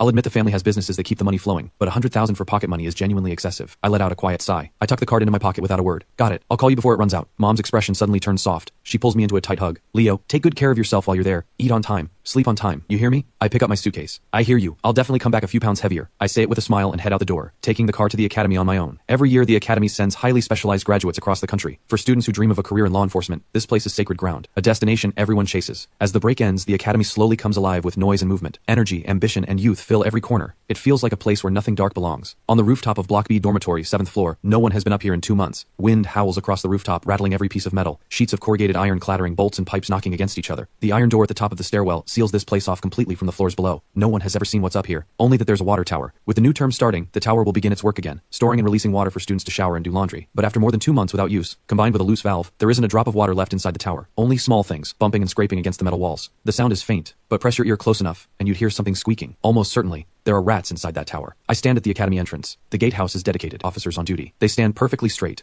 eyes sharp as hawks. No ordinary school looks like this. The academy has one notable feature. The students range widely in age. Some are 25, some are as young as 15. The older ones can't help feeling a little humbled here. The younger ones naturally carry an air of superiority. But it's still a full academic institution. Most of the curriculum is designed to serve the law enforcement system, but math, language, science, and the rest are all still required. I approach the entrance. A guard immediately extends an arm. Student, please present your enrollment notice. I pull it from my bag. Even on the first day, parents are not permitted inside. Any student who needs their parents to walk them in would never live it down. The officer checks everything, then waves me through. I smile and say thank you, then step through the gates. I find the admissions office and register my information. After working through all the formalities, I'm finally handed a room key. The conditions here are decent. 3 students per room, each with their own bed. I get to the room first. No roommates yet. I unpack and arrange everything on my own, then quietly scroll through my phone for a while. Before long, the door opens. A young man in his early 20s walks in. Close-cropped hair, shorter than me but solidly built. He does a double take. Hey, are you in this room too? I nod. He looks even more surprised. So it's true. Students here really do come at any age. You look 17 at most? Just turned 17. No way. Incredible. Genuinely impressive. Hi, I'm Zach from Bahia City. Great to meet you. I smile and shake hands, exchange a few pleasantries. Then the third roommate arrives. Zach's composure slips again, because the person who walks in is also clearly young. He wears glasses, his clothes a little worn. He looks at me and Zach and gives a small smile, though his eyes are a little shy. Hi, I'm,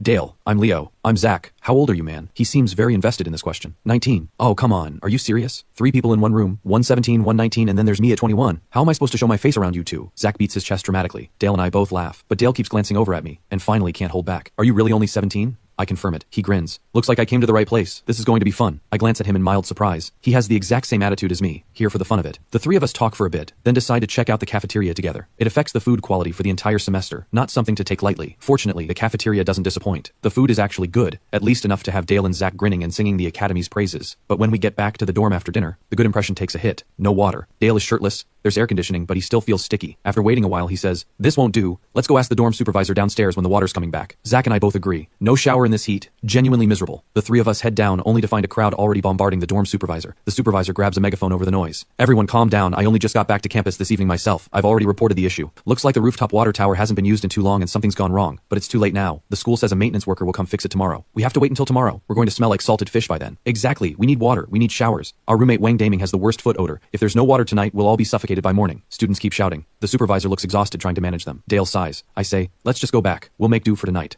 Dale nods. "Guess that's all we can do." Then Zach speaks up out of nowhere. "It's just a water tower. Let's go up and fix it ourselves. I saw some tools for sale in the campus store. Come on, we buy the tools, go up to the roof, fix the tower, and give everyone in the building a proper shower tonight." "Let's do it," Zach says. "I've been sweating all day. I can't just sit around. If we can handle it ourselves, there's no point waiting until tomorrow." So the 3 of us buy the tools, and when no one is watching, we slip up to the top floor. But there's an iron door blocking the way, with a heavy padlock on it. Zach holds the wrench, shirt off, muscles showing. "Break it? We came all the way up here, why wouldn't we? If we leave it to the school, they'll make us wait until tomorrow no matter what." Zach jams the wrench into the lock loop. Click, and it pops open. He pushes open the cobweb-covered iron door. A gust of wind hits us in the face. Refreshing at first, but my nose catches something. I put my arm out and stop Zach and Dale. Something's off. I breathe in slowly. It's a smell of decay. Not overwhelming, but it's there. A moment later, Dale turns and looks at me. "There is something. Probably a dead animal. Could be a rat or a bird that fell up here." I give a small nod. "Let's just go fix the tower. It's unbearably hot up here. Let's move fast. If someone catches us, we'll get in trouble even if we're doing a good thing," Zach says, heading toward the tower. It's large, with a puddle of water around the base. Zach takes one look and shakes his head. "I thought it was something serious. It's just the valve. Came loose when the water pressure hit it. Fell right off. With the opening exposed, there's not enough pressure to push water through the pipes." "Then let's get it back on. Water will flow in no time," Dale urges. Zach nods with a grin and reaches into the puddle to pick up the valve. But what he doesn't expect, lying right beside the valve, is a ring. "This can't be real gold, can it?" At those words, Dale and I both walk over. In Zach's hand is a ring. Looks like gold. Small, but with a single character engraved on it. "Someone must have dropped it up here by accident. We'll hand it into the school later," Dale says quietly. Zach looks a little reluctant, but not actually thinking of keeping it. He pockets the ring and moves to screw the valve back on, when a sharp little head squeezes out of out of the opening, squeaking rapidly. Zach jumps back, disgusted. What the? When did rats get into the water tower? That is disgusting. The water tower supplies the entire dormitory block. The thought of rats in there makes the stomach turn. But as Dale and I step closer, that same smell of decay hits us through the fist-sized valve opening. If it were just rats, why would the smell be that strong? Dale says in disbelief. Something pulls at me. I need to climb that ladder. I pull open the hatch at the top and shine my phone flashlight inside. Lying at the bottom is a body. The stench hits me full force. Zach and Dale below notice the change in my expression and ask in unison what's wrong. Come up and see for yourselves. I climb down. Dale goes up first. He shines his phone into the dark. When he sees the motionless body inside, surprise flashes across his face, but almost immediately his left hand moves to his chin, a look of deep thought spreading across his face. Zach calls up impatiently. What are you staring at up there? Get down and let me look. Dale comes down quietly. Zach climbs up, peers inside, and completely loses his composure. Oh my, a body. There's an actual body in the Academy's water tower. Zach looks about as stunned as Columbus discovering a new continent. Dad mentioned before I came that the Academy has its share of unusual people. Case in point, Zach is absolutely one of them. A normal person finding a corpse would be falling apart right now. Zach, mildly surprised for 2 seconds, and then actively trying to climb inside the water tower. I roll my eyes. What are you doing? Get down. We pull the body out first, then examine it. Dale, get ready. Didn't you say you came here mainly to study forensics? Once we get the body out, it's your time to shine. Dale's eyes light up with excitement. He rubs his hands together. I won't let anyone down. Truth be told, I'm just as eager to get a proper look. This is a police academy, and the body inside, though hard to make out clearly, is wearing the Academy's uniform. It's been there a long time. Killing a student inside a police academy and hiding the body in the water tower for weeks, the killer is exceptionally intelligent. As for whether the victim could have fallen in on their own, no one would believe that. The hatch was sealed shut. If that isn't murder and concealment, what is? Zach braces himself with both arms, ready to drop into the water tower, but the moment he lifts himself up, the iron door swings open again. A figure steps out, takes one look at Zach halfway into the water tower, and his face changes completely. You three, what do you think you're doing? Get down right now. A man who looks like a school administrator strides over, furious. It's dark outside. Why aren't you in your rooms? What are you doing on the roof? Zach explains with a pout. There's no water in the dorms. The supervisor said it wouldn't get fixed until tomorrow. Turns out it's just the valve. Fell off. Small fix. We were handling it ourselves. The man's expression softened slightly. If the school said tomorrow, then as students you follow that. But seeing as you meant well, I won't make an issue of it today. The maintenance workers are already here. You three go back to your rooms. What? My word not good enough. I'm Director Grant Wang, head of school operations. I'm ordering you to leave immediately. I speak up. Director Wang, there's a body in the water tower. Grant Wang stops. There's a what? A body in the water tower, yes. As the first witnesses to discover the victim, none of us can leave this scene right now. So, Director Wang, the immediate priority is to remove the body from the tower, confirm the victim's identity, and conduct a thorough examination of the scene. Then we proceed to find the killer. I say it all calmly. Zach and Dale are barely holding back smiles. Grant Wang's face shifts. He turns to the maintenance workers. Gentlemen, please hold on a moment. He climbs the ladder and looks inside. Then he picks up his phone. Security, send people to Block B rooftop immediately. A body has been found in the water tower. He makes another call. Principal Sue, it's Grant Wang. A male body has been found on the rooftop of Block B. The victim is wearing our school uniform. This is an extremely serious matter. I need you here immediately. The school moves fast. Security first, then the principal. This man isn't just an ordinary administrator, but I'm more focused on the body. Zach and Dale are both fixed on it too. Zach leans in and whispers, Leo, what kind of person do you think could do this? Kill someone inside the academy without leaving a single trace? Dale pushes up his glasses. And judging by the state of decomposition, combined with the timing of the break ending, do you think the victim might have been killed last semester? I smile. How would I know? But we can ask to be involved in the investigation. We are the witnesses after all. And the fact that we found this on our very first day, doesn't that mean something? They both look at me. I lower my voice. It means the victim didn't trust anyone, except us three. Zach and Dale both roll their eyes at the same time. As future officers, we should be atheists. When you're gone, you're gone. Our job is to find the facts. What does the dead person have to do with it? No, some things are meant to happen. I leave it at that. Security arrives quickly and efficiently removes the body from the tower. The corpse is badly decomposed, organs exposed, face completely unrecognizable from animal activity. Zach goes pale. He mutters under his breath. This poor guy, dying like that. You think he'll come back as a ghost? Dale swallows, but his eyes behind those glasses are absolutely gleaming. I can't help it, guys. I have this overwhelming urge to examine that body. Look at the state of it. For a forensic student, this is an absolute goldmine. I don't respond. I walk straight toward the body. Grant Wang moves to stop me, then stops himself. He wants to see what we find. Dale crouches to examine the body. Zach checks the surrounding area. I observe quietly. Before long, Dale looks up. Cause of death, blunt force trauma to the skull. This is not the primary crime scene. The body was moved here after death. Time of death is hard to determine, with rain and sun alternating. Whenever it rained, the body would have been submerged. When the sun came out, everything would dry out again. Zach comes back, holding out the ring. No sign of the primary crime scene on the rooftop, but based on this, the victim or the killer has the character Ash in their name. I shake my head. No, the time of death is actually straightforward. It had to be in the last few days of the semester before the break. And the killer, almost certainly a graduating student from last semester. One of the best in every way. After the break begins, the campus goes into full lockdown. Only essential staff are permitted, no students. And the body has been decomposing for a long time. There's no way this happened in the past few days. So it had to be those final days of the semester. Dale's eyes go wide. Of course. How did I miss that? A flash of surprise crosses Grant Wang's face. He looks at me. What's your name? My eyes stay on the body. Leo Yi. His gaze sharpens. Like something just clicked. I don't acknowledge it. I reach down and open the victim's clothing, then pull down the trousers. Everyone freezes. Zach lets out a strangled sound. Where is his...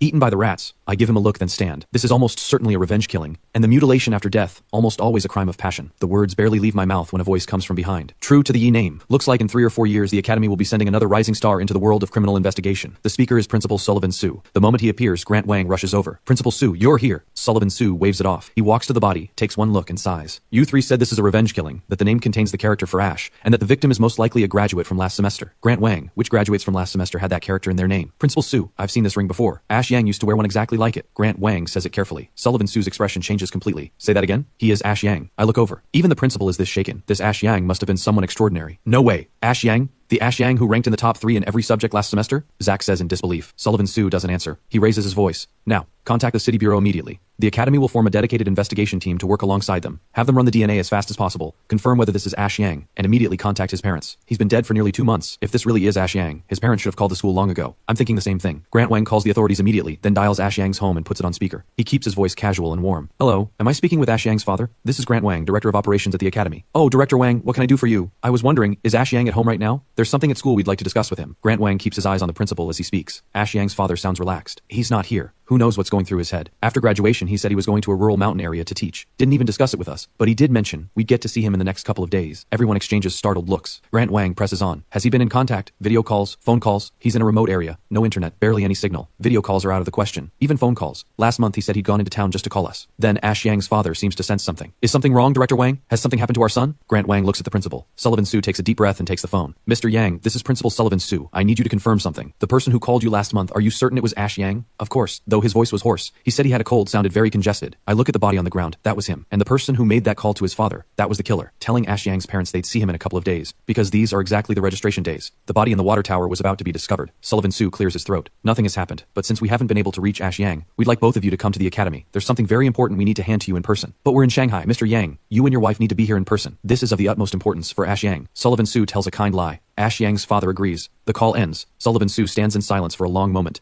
Zach and Dale can't hold back. Principal, we're new students this year. Let us be part of the investigation team. We'll find the killer, we promise. Are you willing to tails on me? Leo, are you willing to take part? If you are, I'll let you choose whoever you want for the team. I understand. He almost certainly knows about the cases I've solved, and I'm genuinely curious about this killer. What kind of person could silently eliminate the best student from last year's graduating class, and then impersonate him for 2 full months? Alright, the 3 of us, but I don't want too much interference from the Bureau. That means complicated procedures and wasted time. The school handles the formalities. The real authority stays with us. The Academy has all the equipment we need, doesn't it? I lay out my terms. Grant Wang starts to push back, but Sullivan Su cuts him off with a smile. Done. I'm putting you 3 in charge. I'll handle the Bureau myself. But, Leo, you understand this case can't drag on. Naturally. Good. Security. Take the body to the forensics lab. Have them run the DNA confirmation. On Sullivan Su's word, the security team wraps the body and carries it away. The 3 of us stand around the body in the forensics lab. Until the DNA results come back, nothing can be confirmed. The ring alone isn't enough to make a positive ID. Dale examines carefully. I observe from the side. Zach, meanwhile, keeps staring at the victim's lower half. Every so often he says something. Leo, do you think he was seeing 2 people at once, and one of them snapped and killed him, then did that to him afterward? He seems fairly convinced of this theory. When neither Dale nor I respond, Zach says with a pout, why is no one answering me? Do you have any idea how ruthless people can be when they're hurt? I wouldn't put anything past someone consumed by that kind of hatred. Before the truth is confirmed, every theory is just a theory. Dale speaks up. Zach pouts. He leans toward me. Hey Leo, is your family seriously loaded?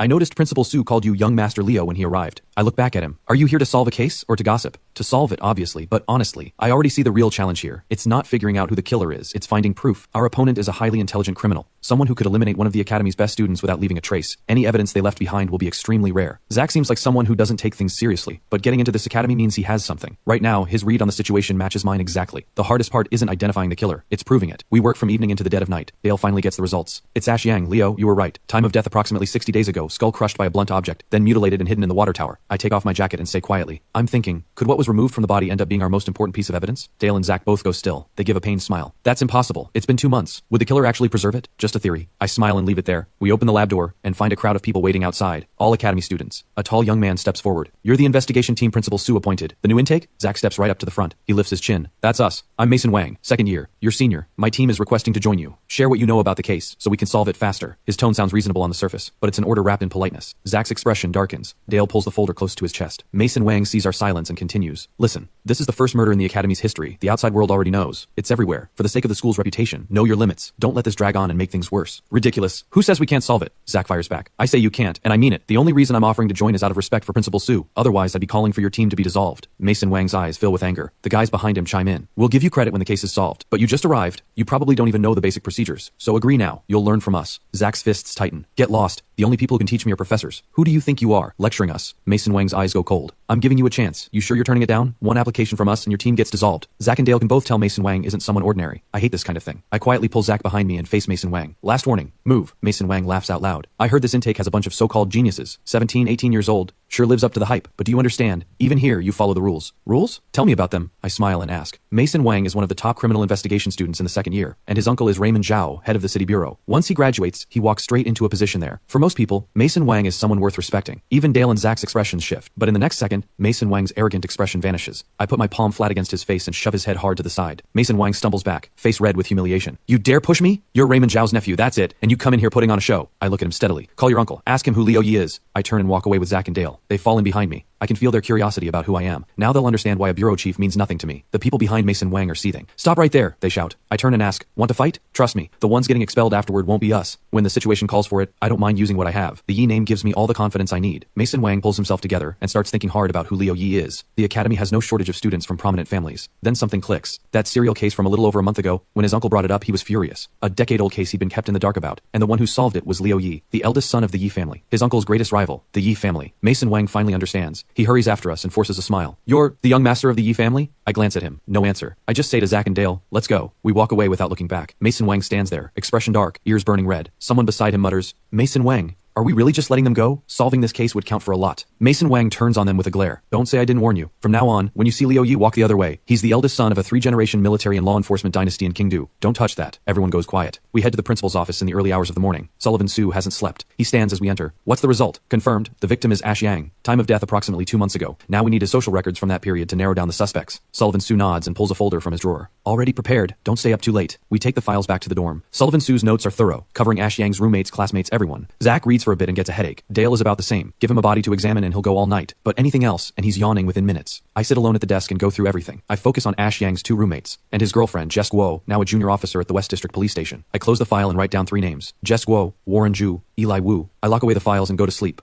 8 the next morning I'm woken up. Sullivan Su is at the door, with a girl beside him. We get up. Principal Su, what brings you this early? Introducing a new team member. Iris Lin, also a new student just like you, just turned 17. The girl in the blue Doraemon t-shirt steps forward and smiles at me. Leo, hi. I heard your name almost every day for the last month of break. Nice to finally see the real thing. I shake her hand lightly and look at Sullivan Su with a curious smile. Principal Su, what's your relationship with Iris Lin? Sullivan Su clears his throat, looking a little awkward. Iris Lin doesn't miss a beat. He's my grandfather. It won't affect anything, she continues. I've already gone through the files. 3 primary suspects. Ash Yang's girlfriend Jess Guo, his roommate Warren Zhu who had a bad relationship with him, and Eli Wu, who had a secret interest in Jess Guo. Zach and Dale exchange a stunned look. I smile. Iris Lin, welcome to the team. I spent all night working through the same 3 leads. All 3 had close ties to Ash Yang. It looks like they'd be easy to approach for information. But in both my view and Iris Lin's, they're not just starting points. The killer is very likely one of them. Sullivan Su has already slipped away. Iris Lin stays. She glances around the room. It's light out. What's the move? I smile and lay it out. Zach, go with an officer and find Eli Wu. Dale, go find Warren Zhu. Iris Lin, you're with me. We go see Jess Guo. That's probably what Principal Su would most want. Sounds good, Iris Lin says with a small smile. We wash up quickly and leave the dorm together. On the way down, more than a few male students do double takes at Iris Lin. Nobody pays them any mind. At the school gate, Iris Lin and I hail a cab and settle into a coffee shop near the West District Station. I call Jess Guo. Officer Guo, I'm Liu Yi from the police academy. You've likely already heard about the murder. I need to verify a few things with you. Jess Guo on the other end doesn't sound surprised. She says fine and hangs up. Iris Lin stirs her coffee. Leo, why hasn't Jess Guo contacted the school on her own? How suspicious do you think she is? I pause. By any normal logic, she's the top suspect. Her boyfriend is dead, and she's still going to work. But do you know why I sent Zach and Dale after the other 2? Iris Lin furrows her brow and shakes her head. Simple. I ruled Jess Guo out last night. Whoever swung that blunt object and killed Ash Yang, it wasn't her. Iris Lin looks even more puzzled. In her assessment, Jess Guo is still the most likely suspect. Then Jess Guo appears at the coffee shop entrance. She's here, I say quietly. She walks in, takes off her officer's cap to reveal a sharp, close-cropped hairstyle. She doesn't look well, but she manages a small smile. Hi, I'm Jess Guo. Officer Guo, please sit. After she does, a server sets down a black coffee. She looks at the cup and says with a bitter smile, you even know I drink it black. What don't you know about me? Or maybe you're wondering, am I the most likely killer? I told Iris Lin before you arrived that you're definitely not the killer, I say quietly. Jess Guo stares at me, frozen. Why? I had the most access to him. I had the most reason to. Why rule me out? She clenches her jaw. From everything I've seen, your relationship was solid. Ash Yang only ever had you, and the killer is male. Unless you can produce a convincing male voice, I don't believe it was you. Iris Lin frowns beside me. As a criminal investigation student, ruling out a suspect so definitively doesn't sit right with her. But what surprises her even more, Jess Guo's tears start falling. No, even if I didn't kill him, he died because of me. Leo, I've heard of you. I never expected you'd be the one coming to find me. With your mind, you shouldn't be wasting time on me. I narrow my eyes and ask almost without hesitation. So you also think the killer is Warren Zhu or Eli Wu? Iris Lin follows up. Has Eli Wu always had feelings for you in secret? The bitterness on Jess Guo's face deepens. What if I told you both Warren Zhu and Eli Wu have been pursuing me? Of course we believe you. You carry yourself with the strength of an officer, and you're still striking at the same time. and you were one of the top students from last year's graduating class. Yes, last year had many outstanding students. Ash Yang, Li Huan, Zhao Yurui, even the talented Warren Zhu was only second tier by comparison. But there's something neither of us expected. Ash Yang wasn't the only one who disappeared this summer. Iris Lin and I both shift expressions at the same time. Jess Guo pulls out her phone. It shows call logs to Ash Yang, Warren Zhu, and Eli Wu, over 100 calls to each. That means Ash Yang wasn't the only one who went missing this summer. Warren Zhu and Eli Wu have also vanished. I call Zach immediately. Did you find Warren Zhu? Don't even ask, Leo. I've got a bad feeling. Warren Zhu's parents say he went to a remote mountain area to teach after graduation, just like Ash Yang. My expression goes still. I say quietly, got it, and stare at the phone. Sure enough, Dale calls next. Before he can speak, I ask first, did Eli Wu go to teach in the mountains too? Yes. How did you know? Just heard. My eyes go back to Jess Guo. She looks completely hollow, mouth moving over and over. They're dead. All of them. They're really all dead. Iris Lin and I exchange a look. We both feel the urgency. I lean in. Officer Guo, what do you actually know? Did Warren Zhu and Eli Wu disappear at the same time as Ash Yang? Jess Guo's face is pale. Yes, I found out about Warren Zhu a month ago. Then Eli Wu 2 weeks ago. I genuinely believed they'd gone. Not until last night when the school told me Ash Yang was dead did everything click. Who told you they went to teach? I called all 3 of them almost every day. When something felt wrong, I started calling their families. Every family said the same thing. Remote mountains. Unreachable. I tried to find them in Qingdu. Board game cafes, gaming centers. I even used my access to check hotel records. Nothing. No registration anywhere in the country. Now that Ash Yang has turned up, Warren Zhu and Eli Wu must be close behind. Jess Guo goes quiet.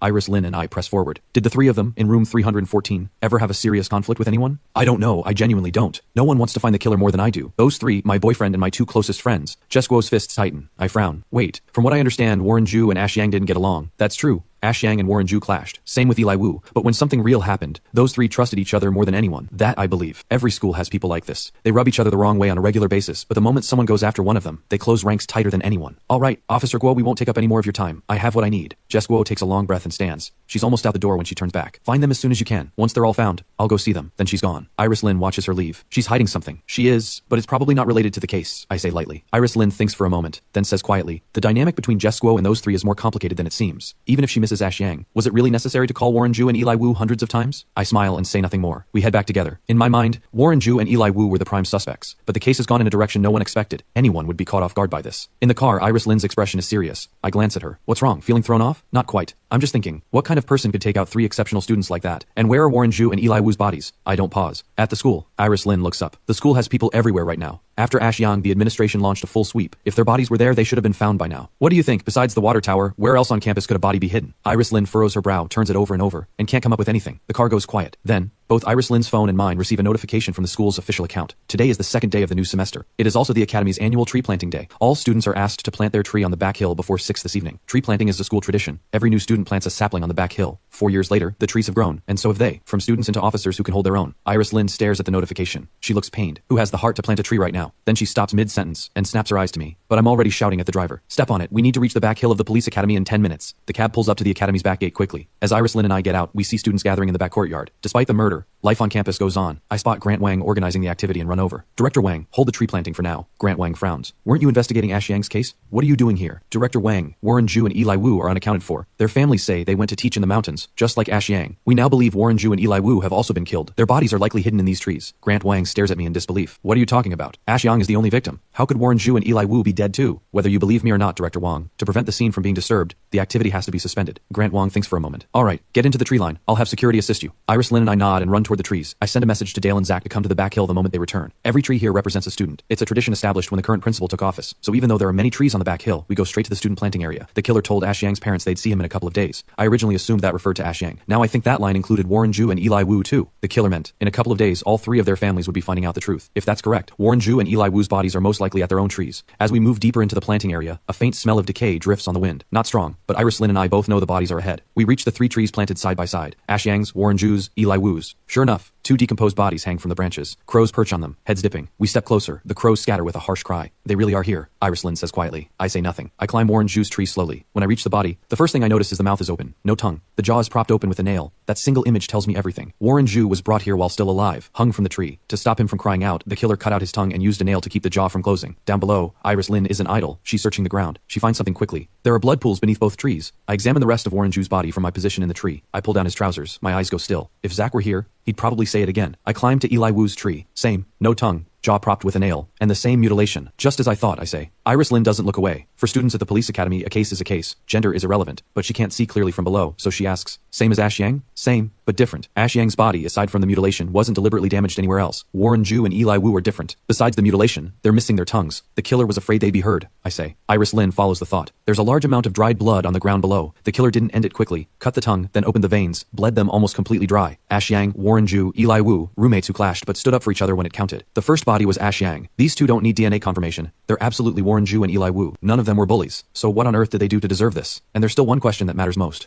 Why was Ash Yang in the dormitory water tower, while Warren Ju and Eli Wu are out here in the trees? The killer had no practical reason to do it differently. I say it quietly, brow creased tight. When Warren Ju and Eli Wu's bodies are carried out of the trees, the entire academy erupts. Ash Yang's death had already set the school buzzing, and outside media had picked up the story. The school managed to keep it contained, but now with 2 more bodies, it's beyond what the academy can manage. Sullivan Su calls the 4 of us to his office. His face is more serious than I've ever seen it. The death toll is now 3. This is the most serious event in the history of this institution. The City Bureau has issued a directive. They are taking full control of this case. The academy will cooperate fully, and I will be submitting my resignation to the board today.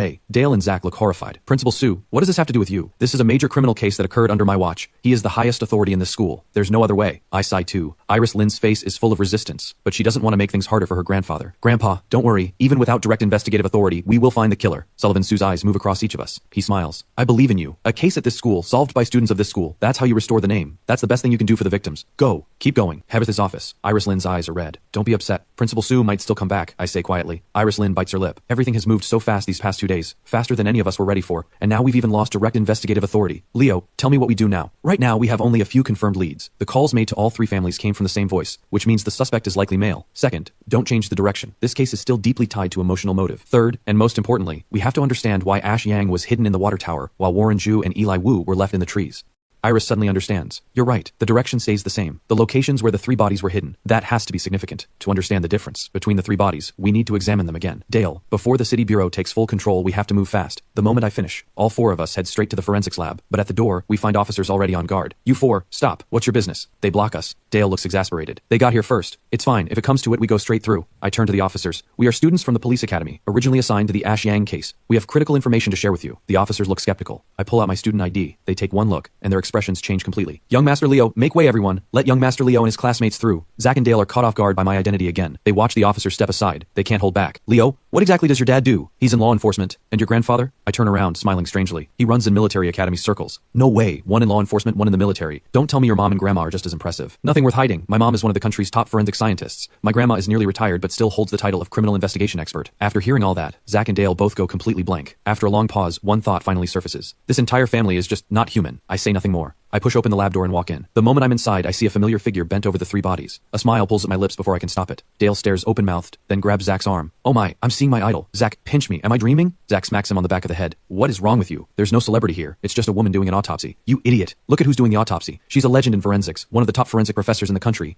Before Dale can finish, I walk up beside the woman and call out with a grin. Mom, you're here and you didn't warn me? I genuinely didn't expect Mom to be with the Bureau's forensic team. She looks at me. Surprised? Unexpected? Very surprised, very unexpected. But now that I think about it, I should have seen it coming. The Academy's founding honorary principal is Grandpa. Dad graduated from here, and I'm the lead investigator on this case. Of course you'd show up. Mom laughs and walks over. Always the sharp one. I thought I'd have to wait until a holiday to see you. Never imagined something this big would happen. While we talk, Dale finally can't hold himself back. He steps forward, practically glowing with admiration. Professor Su, I'm Dale, Leo's classmate, forensic student. I've admired you for so long, I can't believe I'm actually meeting you. Well, looks like I've got a fan. Then tell me, does Leo take after me? Mom asks with obvious delight. Dale nods without a second's hesitation. Absolutely, the resemblance is striking. Alright, let's get to work, Mom. You've been at it a while. What have you found? I bring us back to the point. Mom picks up a file from the table. This is the autopsy report you submitted to Principal Su. The main examiner was this young man here, I take it? She looks at Dale. Go over it again, carefully. Forensics demands precision. This report missed something important. Dale goes still. Zach reacts fast. He kicks Dale in the shin. Why are you just standing there? This is the best learning opportunity you'll ever get. Professor Su is giving you a chance. Thank you, Professor Su. Dale quickly changes into his lab coat and begins re-examining Ash Yang's body with full focus. Iris, Zach, and I stand to the side and wait. Before long, Iris says quietly, Leo, I really envy you. What's there to envy? Not your family background. I envy you having a mom like her. The way she speaks, never harsh. And no matter what situation she's in, she puts you at the center of it. That's what I envy most. I understand. Iris's mother has probably always been hard on her. In your eyes, Mom is wonderful. But in my dad's words, a soft mother raises a spoiled child. I tease. Iris smiles quietly and says nothing more. We wait. After a while, when Dale finishes re-examining Ash Yang's body, his expression shifts. Zach moves to ask if he found something. I hold him back. We wait quietly as Dale moves on to Warren Ju and Eli Wu. After another long stretch, Dale sets everything down and walks to Mom first. He gives a slight bow. Professor Su, thank you for guiding me. I won't make this kind of basic mistake again. The 3 of us come closer. Mom smiles. details. Then tell us, what did you miss? I missed the condition of their internal organs. All 3 bodies show signs of poisoning, chronic poisoning. Even without the murders, the accumulated toxins would have killed them within a year or two. Dale's words bring a new lead into focus. Before they were murdered, all 3 had been slowly poisoned over an extended period. What kind of poison? I ask. All 3 had high levels of chloramphenicol. It's an antibiotic, typically used to treat typhoid. But with prolonged exposure, it destroys the digestive system, nervous system, blood-forming organs, and liver. In other words, if they'd kept being exposed, their bodies would have deteriorated until death. Iris's expression fills with shock. Students all eat at the cafeteria. There's no other common source. The water supply is also possible, Zach says. I shake my head. Not the water. Only the 3 men in room 314 were poisoned. If it's the cafeteria, why did no one else show any symptoms? Zach asks. That's exactly what we need to find out. Start with the cafeteria. Question everyone, especially anything unusual about how Ash Yang's group ate compared to other students. Then what are we waiting for? Let's get to the cafeteria before the officers do. Zach pushes, but I don't move. I think for a moment. If someone was already poisoning them, why bother with the killing? The person who poisoned them may not be the real killer. My words land like a bucket of cold water on everyone. Right. Even if we find the poisoner, that doesn't prove they're the one who actually killed them. Mom stays behind in the lab. Dale is reluctant to leave. He wants to soak up everything he can. I let him stay. Mom's reputation is what it is. Every forensic student would jump at the chance to learn from her. Zach, for reasons unknown, sees Dale staying and suddenly decides he wants to stay too. Mom is actually quite pleased. 2 extra sets of hands. She keeps them both. Iris and I leave the lab. The officers nod with a smile. We smile back and pick up the pace toward our next lead. Director Grant Wang looks surprised to see us, but when he sees who it is, he smiles. What can I do for you two? Director Wang, we have some questions about the cafeteria. That falls under your oversight, right? Grant Wang nods. The cafeteria is my responsibility. Go ahead. What do you need to know? Things have been absolutely chaotic around here. I want to ask, were there any special arrangements for certain students' meals? Specifically, did Ash Yang's group eat anything different from the rest of the students? Grant Wang shakes his head immediately. The academy doesn't make special arrangements for individual students, and I've never noticed any student receiving better or worse food than anyone else. I try another angle. Is the cafeteria run by an outside contractor? It is, but even so, what you're describing couldn't happen there. I decide there's no point pressing further. Whether Grant Wang is telling the truth or not, there's no reason for him to cover anything up. He probably genuinely doesn't know. We don't push further. Iris and I say goodbye and walk out. She frowns. Are we really going straight to the cafeteria? Won't that tip them off? Did you forget? We still have someone who can give us information. I smile. Iris catches on almost immediately. Right, Jess Guo. She was so close to Ash and the others. She's bound to know something. So we leave the academy again and meet Jess at the same coffee shop. Even though we've lost direct investigative authority, Jess's attitude hasn't changed. The moment she sits down, she asks, "You have a new lead, don't you?" I get straight to it. You've probably heard that Warren Zhu and Eli Wu's bodies have been found. Today I'm here about the poisoning. Jess looks confused. Poisoning. The latest autopsy shows all 3 were being poisoned over an extended period. We believe it's food related. The cafeteria is the only common food source at the academy. You were closest to them. You must know something. The moment I finish, Jess's expression shifts sharply. It's gone almost immediately, but my eyes caught it. It leaves me unsettled. Then Jess speaks. Are you certain the cafeteria is the only possibility? Iris and I both nod. If that's the case, there's only one person who could have done it. A young cafeteria worker, Frank, early 20s. He's a cousin of the contractor who runs the cafeteria. Young as he is, he has a calculating streak. Every time he was on serving duty, the portions were noticeably small. Ash Yang got into an argument with him over it. Warren Zhu and Eli Wu couldn't let it go either. They cornered him and beat him up. After that, every time Frank saw them, he was unusually friendly, always slipping them extra dishes he'd set aside. At first, Ash and the others didn't trust it, but gradually they got used to it. For a while, Frank was actually on quite good terms with them. Jess finishes. I smile. You always have so much more to offer. Almost certainly, the poisoner is Frank. All right, Jess, we won't keep you. We need to get back. Jess nods. She's about to leave, but she stops again. I called her back. Jess, did you often eat with Ash and the others? I ask without warning. She turns. Her face is calm. Often, but not every day. Don't worry. I'll go get myself checked tomorrow. Take care of yourself. I smile. Jess leaves. Iris watches her go and says again what she said the first time they met. Something about her is always off. I smile again and say nothing. I watch Jess walk away and quietly make a decision. After the brief meeting with Jess, Iris and I return to the academy. The campus is now swarming with officers, all sent from the city bureau to handle the triple murder. The academy is a training ground for the entire law enforcement system. 3 deaths here. Not just the city bureau, but even my father Marcus had to take notice. Iris and I were heading straight for the cafeteria when we run into a middle-aged couple in the corridor. Their faces are heavy with grief. Iris and I exchange a look. One of the 3 victims' parents. I step forward. Hello, my name is Liu Yi. I was the student investigator assigned to the Ash Yang, Warren Zhu, and Eli Wu case. May I ask who you are? We're Ash Yang's parents. Is there something you need? His father says, but his mother looks us over and says something that catches me off guard. Is this academy really this careless? How old are you two? How can children be investigating something like this? We are young, ma'am, but every lead the bureau is currently working on came from us. The reason we stopped you is simple. We need to know what was said in that phone call. Without question, the person who called all 3 families was the killer. Just the usual caring things. How tough the teaching was, telling us to take care of ourselves. That's mostly what we remember. I nod. Did you record it? What date was the call? How long did you talk? Only that it was the 21st of last month. The call lasted nearly an hour. We all believed it was really Ash. The voice had a heavy cold, thick, congested, but the way of speaking exactly like him. Understood. Please take care of yourselves. I don't press Ash's parents further. We leave quietly. Iris glances at me. Cafeteria now? Not yet. Let's talk to Warren Zhu's and Eli Wu's parents first. We track them down. All 3 families are temporarily staying in the school's guest rooms. In terms of background, Ash Yang's family is the wealthiest. His father is a successful businessman worth over 100 million. The most humble background belongs to Warren Zhu, a simple farming family, honest and plain. Iris and I ask the same questions of each family, any recordings, how long the call lasted, and the exact date. Every answer is the same. The call came on the 21st of last month. The voice was male, heavy with a cold, thick, congested, minimum call length half an hour. Looks like we're getting close to the real killer, aren't we? As we step out of Eli Wu's parents' room, Iris finally lets herself smile. Should be soon. Now it's about finding the proof. roof. I smile softly too. Then Zach and Dale come sprinting toward us. Leo, Iris, the officers just arrested a cafeteria worker. Intentional homicide. They're about to take him to the bureau. They're both out of breath. My brow furrows immediately. Who leaked the information? Mom would never. From the moment we found out about the poisoning, she would have kept it contained. Apparently it was Director Wang. After you two asked him about the cafeteria, he went straight to the officers. Apparently when they heard it was you asking about the cafeteria, they launched an immediate investigation into cafeteria staff. I can't help a cold laugh. Raymond Zhao's people, always quick to jump at any opportunity. I was interested in Frank, but if they've taken him, let them have him. Don't blame me when it blows up in their faces. I turn and walk back. Iris falls in right behind me and asks quietly, "You're not going to watch? What's there to see? Frank is the poisoner. He's not getting away. Getting arrested is exactly what he deserves. But Iris, why do you keep following me?" Iris blinks. "To investigate the case." "What case? We've been running on empty for 2 days. We need to actually rest." "Of course. Iris, if the girls' dorm isn't comfortable enough, you're more than welcome in mine." She takes one look at my grin and rolls her eyes and walks off. Dream on. I had been genuinely buried in this case for 2 solid days. Iris assumed I was just saying I'd rest. What she didn't expect, I actually sleep straight through until dark. Iris had stopped by at some point and already left the boys' dorm. I stretched lazily and noticed something on the desk. I look closer. A note. "Saw you hadn't eaten. Got you something. Don't thank me." The handwriting is neat and delicate. Clearly a girl's. I smile, open the box. Still warm. I eat happily. A full stomach for a full night's work. Outside it's completely dark. Zach and Dale are both out. I leave alone. I leave the academy and flag down a cab at the gate. I give the driver an address. Phoenix residence. When we arrive, I move as if I've been here before, straight to building 3, all the way up to the 12th floor. I knock at one of the doors. No answer. I pull something from my pocket. 2 or 3 seconds. The door opens. I step inside. The air carries a faint sweetness. Everything arranged the way a woman would. No one would expect me to be at Jess Guo's apartment on a night like this. The place looks unremarkable at first, but I'm not in a hurry. Something about meeting Jess during the day has left me unsettled in ways I can't quite name. In my original assessment, Jess was the least likely suspect, but least likely doesn't mean zero. I never fully remove anyone connected to a case from the suspect list. Coming here while she's out, I want to see if there's anything this apartment can tell me. I walk through the living room first, then into the bedroom. Same minimal style, but there's an oversized wardrobe. I stare at it, genuinely curious. From everything I know about Jess, during her student years, she was easygoing, never particularly invested in clothes, shoes, or cosmetics. A wardrobe this size isn't something she needs. It makes the room feel cramped, and that doesn't fit her at all. I walk slowly toward it. I pull the door open gently. Her clothes hang inside, mostly black and white shirts, casual wear. I take it in and find nothing unusual. I'm about to close it, when something stops me. There's a smell in the wardrobe. I push the clothes aside one by one. Sandalwood. As the clothes part, the scent grows stronger. I look carefully. Behind the row of clothes, there's a hidden compartment. I open it immediately. What's inside makes my chest tighten. 2 electric candles glow faintly. The sandalwood scent comes from a small incense burner. The burner is filled with accumulated ash, at least a month or two's worth. I reach into the ash, but my eyes lock onto the 2 photographs hanging in the compartment. 2 young men, early 20s, faces lit with the easy confidence of youth. These are the 2 men found hanging in the trees, Eli Wu and Warren Zhu. But with their photos here, why is Ash Yang missing? This is Jess Guo's home. If she's mourning someone, Ash Yang should be the first one she'd mourn. So why are only Warren Zhu and Eli Wu here? Do friends really light incense for each other every day like this? I'm not dismissing friendship, but this kind of daily ritual for friends is almost unheard of. I feel as though I've just lifted a second layer from this case. I've been treating Ash Yang, Warren Zhu, and Eli Wu as one unit this entire time, and only when Warren and Eli's bodies were found did the idea of separating them first cross my mind. But that was just a thought. I hadn't acted on it. Now, standing here looking at who Jess chose to mourn, I realize I finally met my match. The case of Ash Yang must be separated from the case of Warren Zhu and Eli Wu. If I keep treating these 3 deaths as one case, I may never find the truth. I stare at the 2 photographs in the hidden compartment, thinking, as Ash Yang's girlfriend, why hasn't Jess mourned him? Is Ash Yang not dead? That's impossible. The autopsy confirmed it was Ash. He's dead. The body was barely recognizable. Could it be that whoever killed Warren Zhu and Eli Wu, and whoever killed Ash Yang, are 2 different people? Jess Guo, congratulations. You're back at the top of the list. I close the hidden compartment gently and arrange the clothes exactly as they were. Once I'm certain nothing looks disturbed, I check the time. Almost 9. Jess is probably almost off work. I check the apartment carefully for any surveillance devices. Finding none, I open the door and leave. About 15 minutes later, Jess comes home. She turns on the lights, takes off her uniform, opens the wardrobe, and parts the clothes. She lights the sandalwood incense. Thin smoke curls upward. Jess stands perfectly still. No words, no movement. No one knows she does this every single day. An hour later, she gives the photographs a small bow and says goodnight. The night passes as if nothing happened. On my way back to the academy, Dale calls. "Leo, where are you? The room is empty. It was stuffy at school. I went for a walk. What's up?" "Professor Su and I did a deeper examination of all 3 bodies. New findings. Get back here." I tell the driver to hurry and head straight to the lab. Dale is visibly excited. "You were right. Ash Yang's time of death is different from Warren Zhu's and Eli Wu's. Warren and Eli died first. Ash Yang was last. Of course. Can you determine the gap? Exact figures are difficult, but the difference in death times is within 5 days. Mom adds to that. I nod and glance around the lab. Where's Iris? She hasn't come by. I just called her. She's apparently out somewhere too. I don't ask further. I pull Mom aside. Mom, you're a woman. Help me understand something about another woman. Her boyfriend dies, and she doesn't mourn him, but she mourns his 2 close friends. Why? Mom's brow furrows. You're saying Jess hasn't been mourning Ash Yang, but she has been mourning Warren Zhu and Eli Wu? Yes. Mom, you understand a woman's mind better than I do. Mom lowers her head and thinks. The longer she thinks, the more she shakes her head. It's only been 3 days since she found out Ash was dead. Shouldn't she still be in grief? Why would she be thinking about ritual mourning? She's been doing it for 1 to 2 months. Mom's expression shifts completely. 1 to 2 months of mourning. If she's been doing that, doesn't that make her the prime suspect? Yes, but the caller was male. Jess was one of the top students from last year's graduating class. Outstanding criminal investigation instincts, strong combat ability, even some knowledge of forensics. A well-rounded student. I'm wondering, can she disguise her voice? Mom doesn't know how to answer. Part of her doesn't want to believe it, because she met Jess today. Jess came to see the 3 victims. Mom had genuinely taken a liking to her, especially learning how accomplished she was. But everything now is pointing in the same direction. Jess's suspicion is growing. Aside from the voice mismatch, Jess has every other condition for this crime. She was almost certainly the person all 3 of them trusted most, and she has the ability to eliminate them without leaving a trace. Mom finally looks up. Ash Yang was never the one she truly loved. The person she really cared about was either Warren Zhu or Eli Wu. I even suspect she may have hated Ash Yang. Otherwise, none of this makes sense.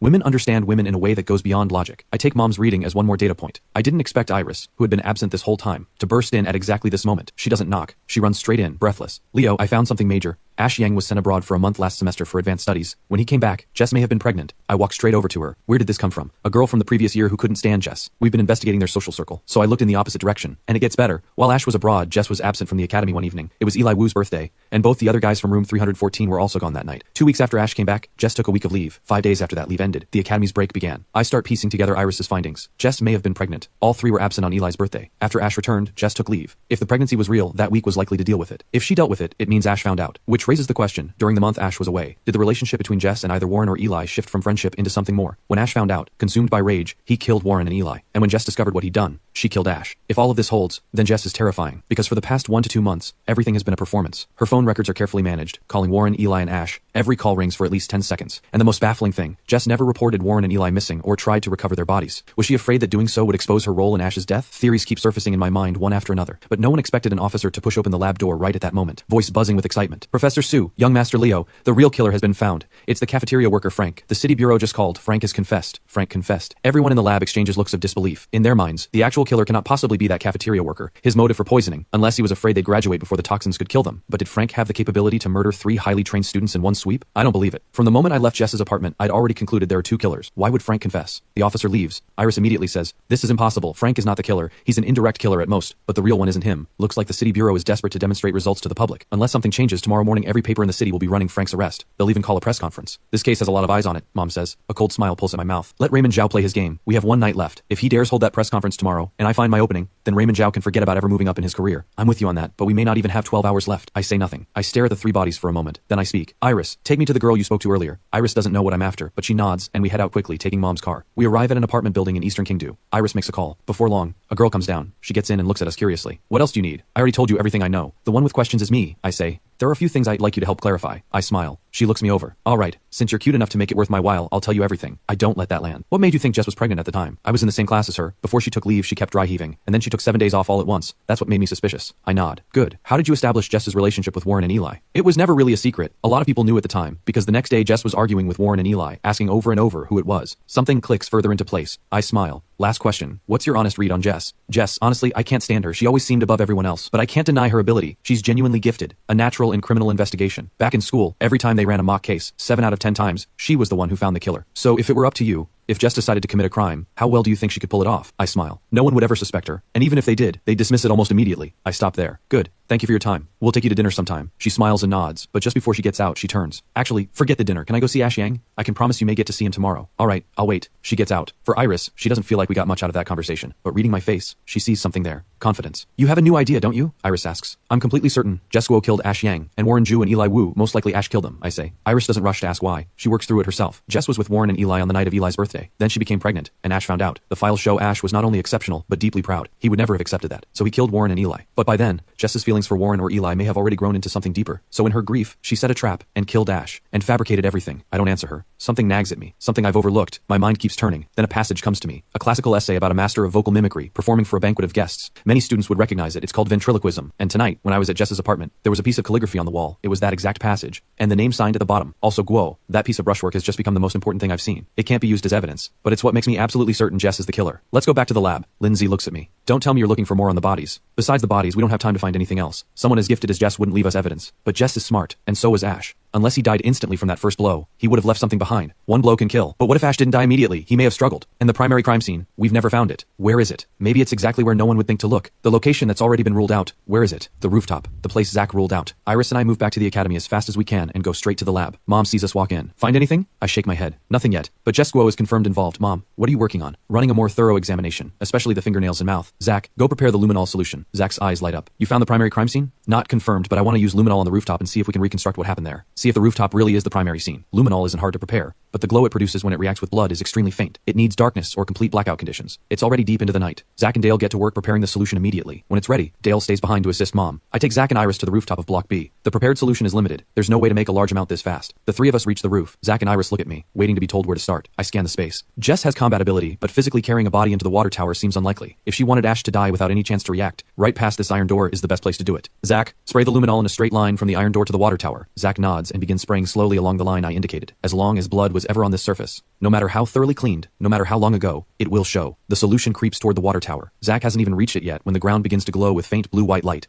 A patch of luminescence spreads and grows. I pull out my phone and start documenting. Then, a pair of footprints appears in silver light. Iris, what size shoes did Ash Yang wear? Around a size 43. And these? Can't be more than 37. As Iris says it, her face floods with pure joy. A size 37 footprint. An extraordinary piece of evidence. Feet that small rarely belong to a man. I observed Jess's feet earlier, large for a woman. 37 is a large women's size. I crouch close and photograph every detail. Then more footprints emerge, fading as they move further away, because the blood on the soles was gradually wiping off. As Zach sprays the base of the water tower, I call out, "Go around the tower. I want to see if we can bring out the shape of the weapon." Zach nods. Before he's even finished, the outline of half a hammer materializes. I step back from the camera with a smile and call Mom. "Mom, stop the examination. Is the City Bureau definitely holding the press conference?" "Confirmed. Tomorrow morning at 9, Academy grounds," Mom answers. "Good. We're done for tonight. First thing tomorrow morning, I'll personally invite Jess Guo to attend." The night passes quickly. Morning comes, bright and clear. The Academy, the center of everyone's attention these days, is buzzing from first light. Students gather on the field, waiting for the conference to begin. The first thing I do at 7 in the morning is call Jess. She picks up quickly. "Jess, the real killer has been found. Today, the City Bureau is holding a press conference here at the Academy. The case will be made public. Your wish to see this resolved. Today is the day." 2 or 3 seconds of silence on the other end. Then, in a heavy voice, "Leo, thank you, all of you. It's what needed to be done." I hang up, get dressed, and call Zach and Dale to come down. The field is packed. "Looks like the entire Academy is here," Zach says. "I think I see Principal Sue. He's in the crowd." Dale suddenly points in another direction. Iris immediately runs over. I smile. "Let's go say hello." Principal Sullivan Sue isn't sitting in the principal's seat. He's standing among the students. Under his watch, something this serious happened, even if it wasn't his direct fault. But I know that in the position of Academy principal, the first responsibility is preventing students from committing crimes. The Academy produces exceptional talent, but it can also produce criminals of extraordinary ability. That rule isn't written anywhere, but it's iron law all the same. The three of us greet Sullivan Sue. He looks tired, but sharp. "You three have good eyes. Now watch carefully. Do you think today's press conference is going to become a joke?" Sullivan Sue didn't become principal because of seniority. My grandfather was the founding honorary principal. Sullivan Sue only took the role because qualified candidates were scarce at the time. Now the field is full of talent. And Sullivan Sue, though no longer young, remains undeniably the finest in his field. Iris and I watch the City Bureau officials take their seats on the platform. "No need to wait for the future," I say. "Today, everything becomes clear." Sullivan Sue looks at me surprised. Then genuine excitement fills his eyes. "You found it?" All of us nod at once, but my eyes are scanning the crowd. When I spot that familiar silhouette, I walk over. "Jess, you made it. Want me to find you somewhere to sit?" She smiles and shakes her head. "I'll stand here with you and wait for the verdict." "Okay, though I never imagined a cafeteria worker could do something like this." I sigh. "Who could? Maybe this place brings out what's in people. Spend every day surrounded by law enforcement geniuses. Eventually some of it rubs off. The truly skilled criminal, the thing about them is that even when they're the killer, people find it almost impossible to accept." Jess seems to be sighing to herself. I look at her. "Well said. I've always believed the killer is usually hiding in exactly the place no one would think to look." Jess turns and looks at me, as if she wants to say something. But an official on the platform has already stepped up to the microphone. "Members of the press, faculty, students, good morning. I am Louis from the City Bureau. Today's press conference covers one matter, the official case summary of the rooftop body concealment and the tree line concealment." After Louis' opening remarks, a reporter immediately calls out, "Deputy Director Lee, the 2 cases at this academy have generated enormous attention online. Has the killer been apprehended before today's conference? And if so,